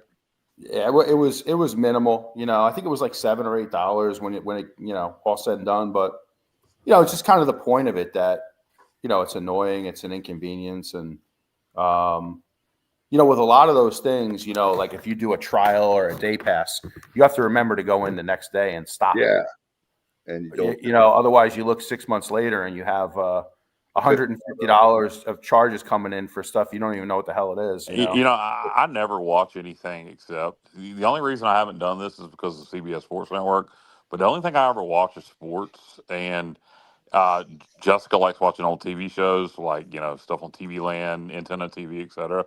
So I've thought about just dropping everything, picking up the ESPN Fox Sports bundle for $40, and then subscribing to Friendly TV for $7 a month, which is channels like TV Land, etc. And $47 and being done with it. That literally give us everything we watch. Yeah, so that you're right, Kyle. They are suing. Yeah, I knew I'd heard that they were suing Dish Network who owns Sling because they had not given them permission to do that, to provide it, a day service like that. Well, guys, here's my question: is when is ESPN going to just go out on their own? That's what they're doing. That's what the app's for. That's the cable companies are adding it into bundles so people don't drop cable. I mean, so that's what they're doing. That's the whole point of the new app. If you subscribe to that new app, you get You don't have to have a satellite subscription or cable subscription. You get ESPN, ESPN2, ESPNU, ESPN News, all the ESPN Plus channels, plus exclusive content like the WWE pay-per-views. So, and now they're doing it with Fox, where you get Fox Sports 1, Fox Sports 2. So you if all you care about is sports, all you need is an antenna for local TV, and you're done. Hey, Dave, in the for the integrity of the show, I just want to make sure we're putting out accurate information. Okay, so Kyle, I found a preseason poll that ranked Richmond's men's team number 10. But unfortunately, it's the Atlantic 10 preseason poll, and they only have 14 teams. Yeah, it was the women's that we saw. So, yeah, well, you know what? I heard it. It was either IGO or Pirate Radio. I'm not sure which, because I haven't seen any preseason polls yet, and I just assumed that they were talking about the men's team, but they must have said women's, and I just misheard it or whatever. So yeah, the men's team is not that good. Well, maybe we'll go on the road. Maybe we can beat Charlotte and Richmond in the same day, and that'll be a nice day for the Pirates on the gridiron and the hardwood. But guys, quickly, outside of take away what it means now for the conference race, because that's what's first and foremost about this game to me is conference race. Oh yeah. So but how bad do you guys want to win this game from a in-state rivalry standpoint? I know Matt and JR, you guys both want blood and tears of the firstborn. So for all of y'all, Dave, Matt, JR, Stevie, how important to you guys is this game versus other American games? Well, again, go ahead, Johnny. I'm sorry. No, I was just thinking, actually. For me personally, if we lose and win the rest of our games and win a nice bowl game, I won't. It'll still be a failure, in my opinion, just because we got to get this right. We got to set the record straight. I mean, it's so 9-4 with a win over Memphis. This game would ruin. But 3 in a row against this game 3 in a row. Important to you. It is. We're going to be doing a game on the schedule to you besides NC State. Yeah, we will be doing a pregame ritual with an altar and possibly a sacrifice pregame at the tailgate. All right, Matt, are you right up there with JR? What's it's like Joe Boo? What was it for me? He's gonna be Joe Boo. Joe Boo. Joe. But Matt, are you trying to tell me Jesus Christ can't hit a curveball? That is one of the great movies, by the way, fellas. Oh God, it is great. But for me, it's important because, you know, you want to get the taste out of your mouth from last year. I mean, if you look back at the game at Charlotte last year, that might have been, I don't want to say the lowest point in the history of ECU, but it had to be up there. It had to be in the top 5. NCAA is the lowest point in ECU. Yeah, I'll agree with that. Yeah. Or maybe at NC State in the year Scotty Montgomery got fired, the last game of the year. But 58-3. Yeah, but you know, that was such a humiliating experience for our fan base. And you know, I think it was Dave. You know, Dave, you were there in the stadium that day, and you said it was just a, you know, him and Bubba both. Check this out. So here, I did not get kicked out of the press box, but it's the only time that I've ever watched a game in the press box where you can't cheer, you can't show an emotion, you can't have your ECU stuff on. And I'm going, you know, I'm like making these faces that they probably could have thrown me out for the faces because I was doing everything but say bad language and like stuff, like pace around and act foolish. And let me ask you a question, Dave. Okay. Why in the blue hell do you keep trying to get me to go to the press box? Because I think you would see do you understand what you're saying? Think about what you just said. Okay, and then why do you keep trying to get me to go to the press box? You think about where is Kyle? language. It's all kinds of things. I'm there to watch a football game. I'm not there to hobnob, kiss ass, or meet anybody. I'm there to watch a football game, and I'm going to get into the football game. So that's why I keep saying press box ain't the place for me. I get in there, and we have food. There's a lot of fellowship. There's a lot of fun. It's only in the, what I'm trying to tell you, it's only in the press box that you can. Everywhere else you can cheer. It's just the press box. Yeah, not for me. So anyway, but I was in there, and then after the game, guys, Matt, do you remember like the days when you lose a game? And I mean, even the press covering the team were depressed. I mean, it was like, and there was a thing I can't say on the air that they had on the chalkboard about ECU that really upset me. Charlotte did. So why can't you say it on the air? Huh? Why can't you say it on the air? Because of the first word I can't say. But anyway, I'll tell you guys in the chat later. But anyway, it was just Can I say it for you if you give me the first letter of the word? Of Dave's kids are probably sitting next to him, so that's okay. I'll say it for him. Dave, turn your volume down, and we'll let Kyle say it. But I need to know what it is first. It was something like FECU. I mean, so. Oh, okay. Something like that. It was on a dry erase board or chalkboard, and there was a person that quickly erased that. It was with ECU. I won't say their names, so that Mike Houston didn't see that. And Mike Houston came in, and just his demeanor, man, I had never seen him like that. Just the whole vibe, everything was really bad. Then I couldn't get out of it. They locked me in the stadium. I found one exit before I go. He couldn't get out. Then I couldn't get an Uber. Can you imagine that? Charlotte, North Carolina, you can't get a damn Uber back to your hotel. I had to walk back to my hotel. How long was the walk, Dave? It wasn't bad. It was like a little over a mile. It wasn't. I mean, it could have been to your point. By the time I got back to the hotel, I calmed down because I'd walked off a lot of that. But the train ride. I mean, everything about the weekend was great except for that game. So I took a train from Raleigh to Charlotte for like $50-some. I remember your epic train adventure. Yeah, it was actually, that's the way to go. But the game, oh my, if I could trade everything else and have the win, of course. So bringing it back to Greenville, Matt, this is a game right here, and I'm not knocking Charlotte, but this is the perfect homecoming game. We need a whole bunch. Let me say one more thing, guys. I wanted to add, I forgot to say earlier. Please, I'm going to do my Kyle. Please, for the love of God, give away some of your inventory on the upper deck so we can have a lot of people in the last two home games, especially the Memphis game. It's going to be on national television. How about this? Well, first and foremost, before we give anything away, how about we have some fans step up and come to the games and buy some tickets? You got a 5-3 football team who just beat a really good Temple team on the road. First place in the conference. It's homecoming. We haven't played a Saturday football game in September. if we don't have 40? over 40,000, and Yeah. we won't even mention Memphis because we got to take care of Charlotte first. Charlotte. If we don't have over 40,000 for Charlotte, then we ain't who we used to be in terms of a fan base. That whole we're an SEC type environment's gone if we don't have over 40,000 for Charlotte. They're I'm not sitting here asking for a sellout. I'm not asking, but we got to have over 40,000 in there. Yeah, you know what I hate, and I might be, you guys might disagree, and that's fine. But like, I hate when I hear people say about ECU, like we never lose a tailgate. Like, let's get back to packing the stadium and staying past halftime.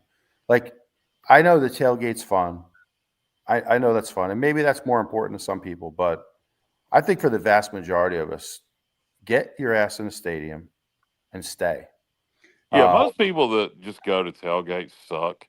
I don't want to be around those people. The people that just go to tailgate and that's the only thing they care about generally are pricks and assholes and just not the kind of people I want to associate with, period, ever.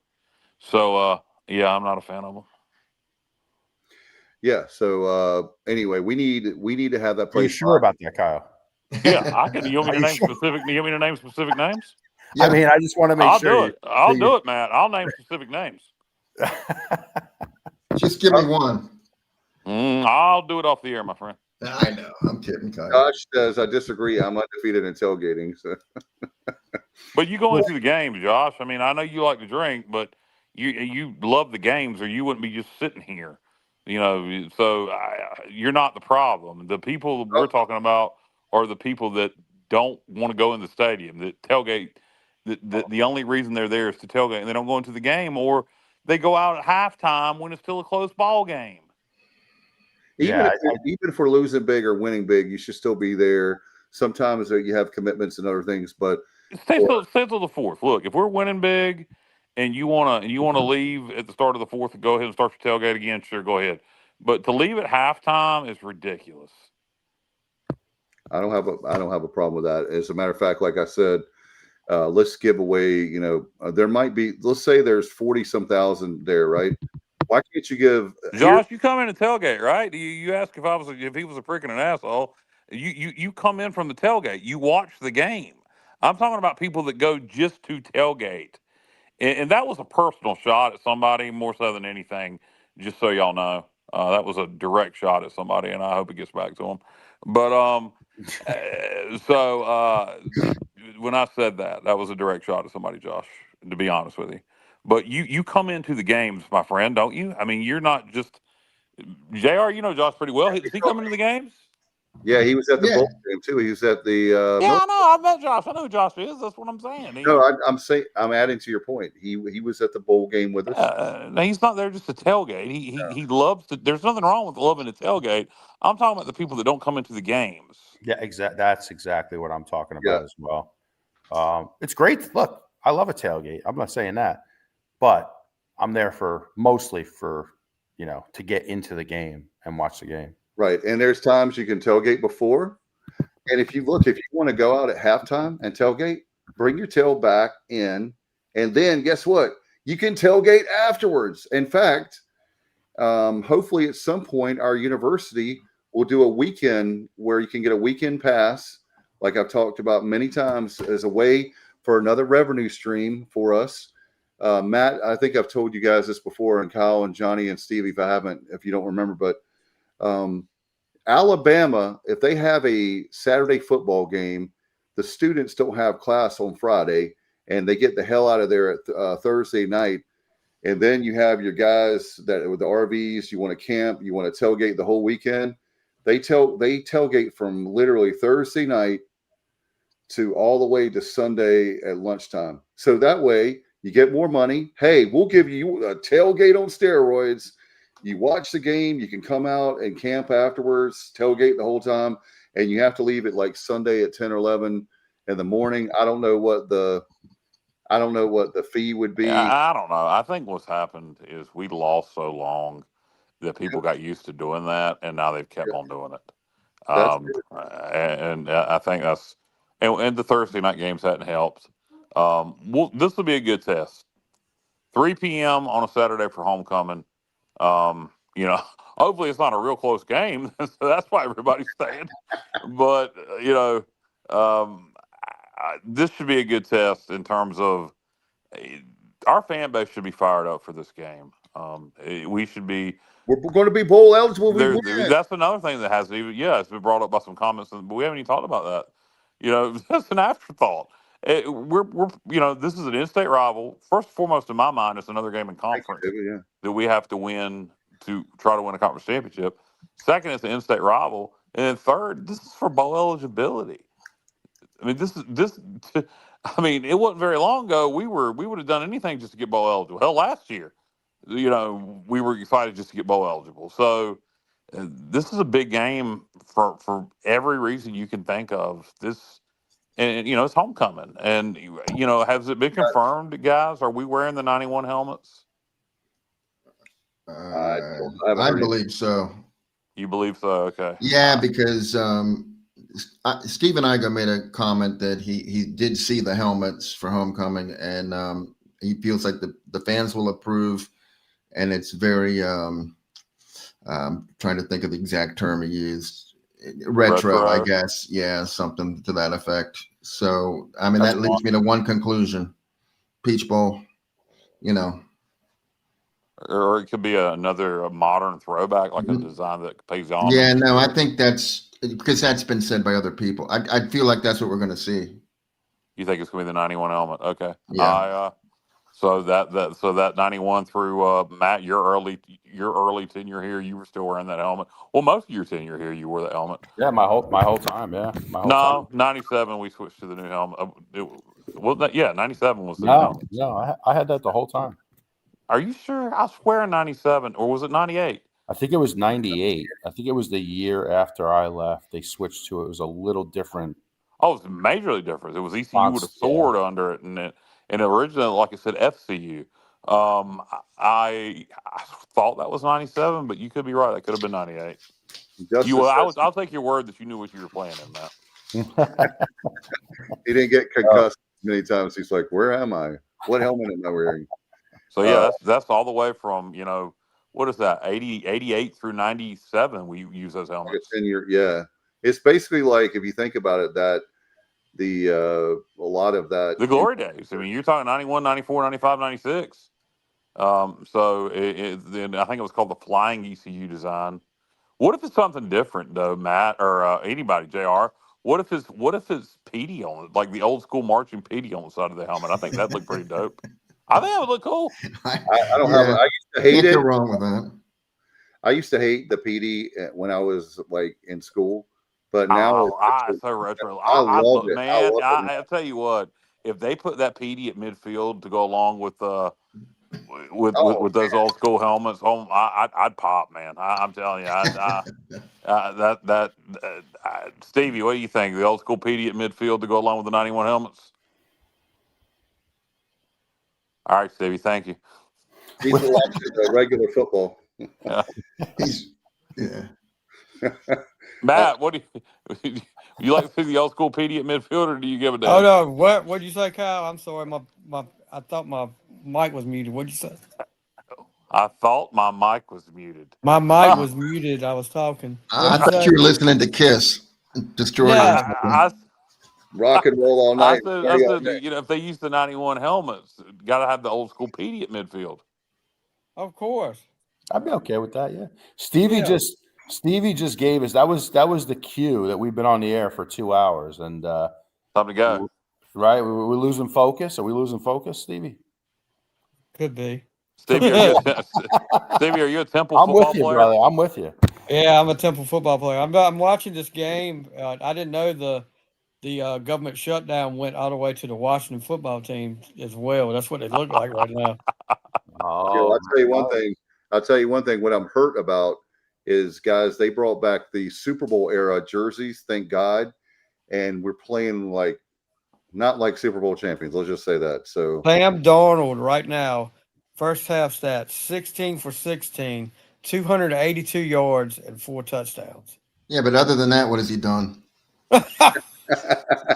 Dave, how are you able to do the podcast with as big of a Commanders fan as you are? Your team's playing right now. I Who, couldn't do me? the show. No, Dave. I Oh, am, okay. but I have a commitment with you guys. This is one of the, I love doing this show, but I've been extremely excited all day to do this show because we kicked Tipple's tail and I'm really happy about it. So, and then having the chance to come home, homecoming, beat Charlotte, be bowl eligible. I tell you what, and we better storm the field. Let's have a whole bunch of people storm the Not field. for Charlotte. Not for Charlotte, no. If anybody Yeah, storms the field for Memphis. Charlotte, Well, I I'm know, going to lasso you. Thank you, Kyle. Hey, For Charlotte, Dave. Memphis, yes, not Charlotte. Yes. No. I know what you're saying, but Maybe if this was the first time we were going to be bowl eligible in a decade, yes, okay, but no. If we rush the field against Charlotte, it almost reverses Nullifies the it against win. Memphis. Yes. No, exactly. it almost like, Okay. yeah. No, we don't want to do that. we'll No. save it for No. you. Anyway. That'd be about like rushing the field for beating a winless Oregon State team. Or Who Campbell. did that? Hey, so our friends at Appalachian State. so we had 614 yards of offense against Temple. And you would have to, I would argue that Charlotte is nowhere near Temple and we're at home. So if we could get 691 yards against Charlotte, it'll be a record for the most yards in 3 consecutive games. Right now we have 1182 for 2 games, Temple and Tulsa. If we were to get 691, it would break the all-time record for 3 consecutive games of offense. Anybody curious what those 3 games are? Go for it. All right. Let me take a guess. It would be Virginia Tech, First year. UNC. Okay, we had 502 against Virginia Tech in 2014. And then against Carolina, we had 789, which is an all-time record. And then against SMU the following week, we had 581. So Wow. that was. So Lincoln Valley. We can pass that with 691 yards against Charlotte. Not out of the question. So we want 700 yards. Oh, yeah. We want 800 yards, but I'll take 7. Okay. Yeah. But who's being greedy, right? The funny thing is, if we broke that record, nobody would even know. So I guess it really doesn't matter. So whatever. What record is that? I wasn't listening. Oh, Kyle, the most offense in 3 consecutive games. Oh, well, I hope we do it. It should mean we win. Just win this game. I'm not. I feel like we're getting too, and I mean including the coaching staff. I think we're getting too hung up on making this game bigger than it is. It is a big game, and it's an important game. But I think this year, if we just go execute, we're going to win this football game.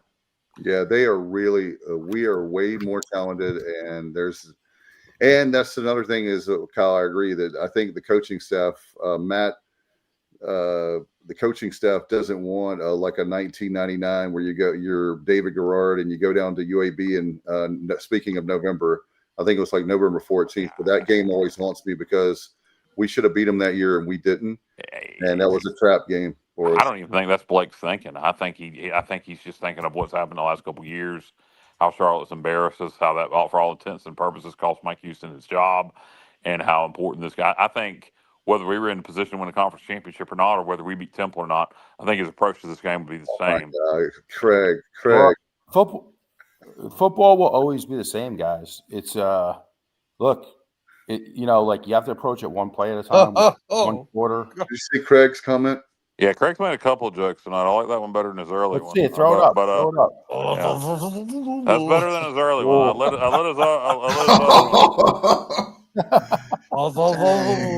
I let his other one go, but that one's funny. I didn't see the early one. Well, it plays into it. But well done, that one Craig. right there is pretty good. Very good. Very nice. Well, hey, here's some trivia. Charlotte's offensive coordinator and quarterbacks coach is Todd Fitch, who was East Carolina. Oh yeah, good point. yeah. Good point. For 3 Good years, God. 7, 8, and See, 9. that kind of crap scares me. When you say crap like that, and all our fans used to hate Todd Fitch and disrespect him when we were winning conference championships with him and talk about how boring his offenses were. So you don't see. I wish you wouldn't remind me of that. See, that's the kind of crap that gets under my skin and makes me start to worry. And I got enough to worry about this week. Jay. Well, good. Maybe that'll make me worry about that instead of other things. Maybe you did me a favor. Hey, his son Curtis Fitch, who's the tight ends coach at Cincinnati, he's going to be tailgating with us, so that'll be interesting. Well, tell him we all loved his dad. Will he go into the game? Oh, 1,000%. 1,000, and he's also we'll all come out at halftime, but we'll all go back in. That's what we do. We go back in, and that is perfectly fine. And come back in is the most important part. No, we always go back in. And, all right, do you guys want to go out? Are you guys ready to wrap this thing up? Yeah, let's wrap it up. All right, final thoughts as we get ready. By the way, we'll have our Pirate football preview on Wednesday night, and I need to make 2 quick announcements. Congratulations to I'm the voice of the Martin County Gators, our first conference championship, guys, in 17 years, and we won it on Thursday night. So, and then my son Alex's team is playing for the conference championship on Wednesday night, the 5th straight conference championship, a chance of that for a 5-peat. So we'll see how that goes. But I had to give those 2. Speaking of flowers, I had to do that because it's 2 amazing feats. Yeah, congratulations to Alex and to the Martin County High School Gators. And I had one thing I forgot to tell you guys what Ryan Wallen said about Temple and their stadium situation. He said that it's something that's been brought up by fans and alums many, many times about playing in that stadium, the MLS stadium, and also trying to get together with the union and build a downtown city stadium, a smaller one. And he said, but nothing from the school. The school says we play in a first-class facility, and they're not worried about the fact that they can't fill it. But it's apparently been brought up by the fans numerous times. So I don't know. The commissioner needs to step in. The commissioner has got to step in. Hey, here's the way you can fix that. If you don't have an in-city or your own in-campus, place, then you're not going to be part of the league. End of story. They kicked them out once because they were not drawing and. Well, they got a good football program. I like them being in the league. Just move your games to the MLS stadium and go put 13,000 seat and 18,000 seat stadium, and it'll look good on TV. I don't have a problem with that at all. Yeah, it's embarrassing for Temple to when you're playing on ESPN and the camera literally has to stay positioned at a certain angle so that it doesn't show the first rows of the bleachers, you have a problem. And that's what ESPN has to do. They literally can't zoom out because it's such an embarrassment. So, right. Yeah, we'll see what happens. You have to get a tight shot for sure. Stevie, do you have anything before we go? Nope. Here we go. It started the second half. So let's see what happens. Yeah, I got to get back to regular football. Okay, I just wanted to ask Matt one thing on what his thoughts were on this. Okay, one of my favorite college coaches is Kenny Dillingham at Arizona State, just because he gets more. What do you think about? Okay, so they went to Ames, Iowa, 9-point underdogs. They won by 5 with a backup quarterback, Jeff Sims. He gave the team. They have a bye week this week. He gave his team the entire week off. How cool is that? They're playing West Virginia next week, by the way, after the bye. But he gave his team the entire week off. I mean, he does things that his approach is just so different than other coaches, and he gets results. So I don't know if this will be a trend, but what do you think about that? That is very interesting. I've never heard of a college coach doing that, but I can definitely see the logic in it. Because I think sometimes getting away from whether it's work for a week, you go clear your head on a vacation on the beach, or, it's no different with football. Sometimes the best thing to do is just get away from it. So I guess we'll see what the results are, but that's interesting. Guys, do you know who Alonzo Carter is? No, sir. All right. Well, he is the running backs coach at Arizona. And you say, Dave, why would you mention that? Because he's the choreographer for MC Hammer's favorite dance. Like for Can't Oh, I saw that. Did you see that on College Game Day? Yeah. And I didn't know the name of that dance is called the typewriter. It makes sense, but I never knew that the typewriter, where you can't touch this, where they're. You talking where he does his pants and goes back and forth across the stage? Yeah. That's called the typewriter. I didn't know that, but I always thought it was a hammer dance. yeah, he's the one that came up with that, and they showed he actually is doing that as far as being running back, getting his running backs to. I don't know if it's, I guess, more agility. I don't know the correct term, but he's getting them to do that typewriter dance to help them run the football, I guess, better. But I just thought it was an interesting story. I didn't know he was there. I didn't know he was a choreographer, but of course we've known that song for a long, long time. And the video. Did you know I was dope on the floor and Magic on the mic? I did not know that. That's true. I learned something here at the very. It took me 2 hours and 5 minutes of the show to. Hey, this year Halloween fell on a weekend, Kyle. I don't know what that means, Stevie. Another rap song. It's a famous group. Remember the Ghetto Boys? I don't know that song. My mind's playing tricks on me. I don't know that song. I can't believe that. What song? What year did it come out? It had to be mid-90s. It's not ringing a bell. Mid-90s, I was pretty locked into country music at that point. Hey, did I tell you guys I won a 90s country trivia contest? And you got a late start, apparently. I did. I was, 20-some songs in. The leader had 8 points, so I came from 8 points down. Wow. Where did you win? That's impressive. Yeah, 500 people competing. I literally, I'm not a boastful person, as you guys can see by my score predictions normally. I'm very conservative with that kind of stuff. I walked in that TikTok live, saw what they were doing, saw the amount of people, 20-some songs in. I saw the leader had 8 points. I looked at Jessica and said, I'm about to whip everybody's ass at this shit. And I did. So anyway, if anybody wants to take me on a 90s country trivia, let's go, baby. Kyle, he's a philanthropist. I am a philanthropist. What did you win?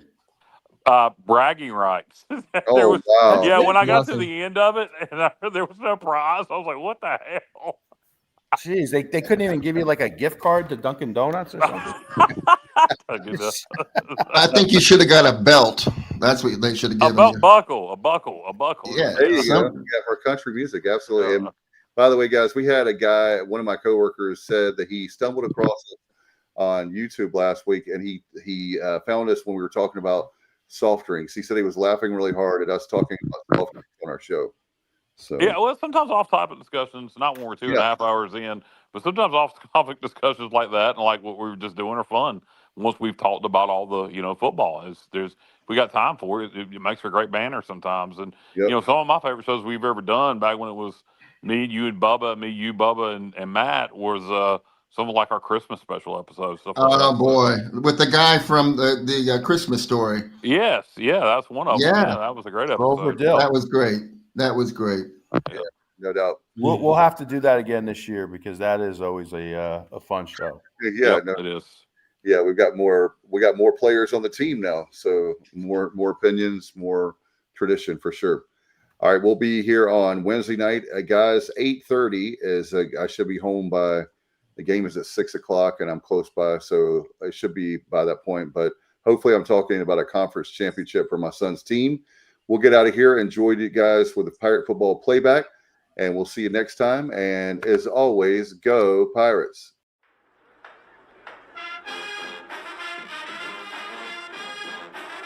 You're watching The Sports Objective, the podcast for Pirates.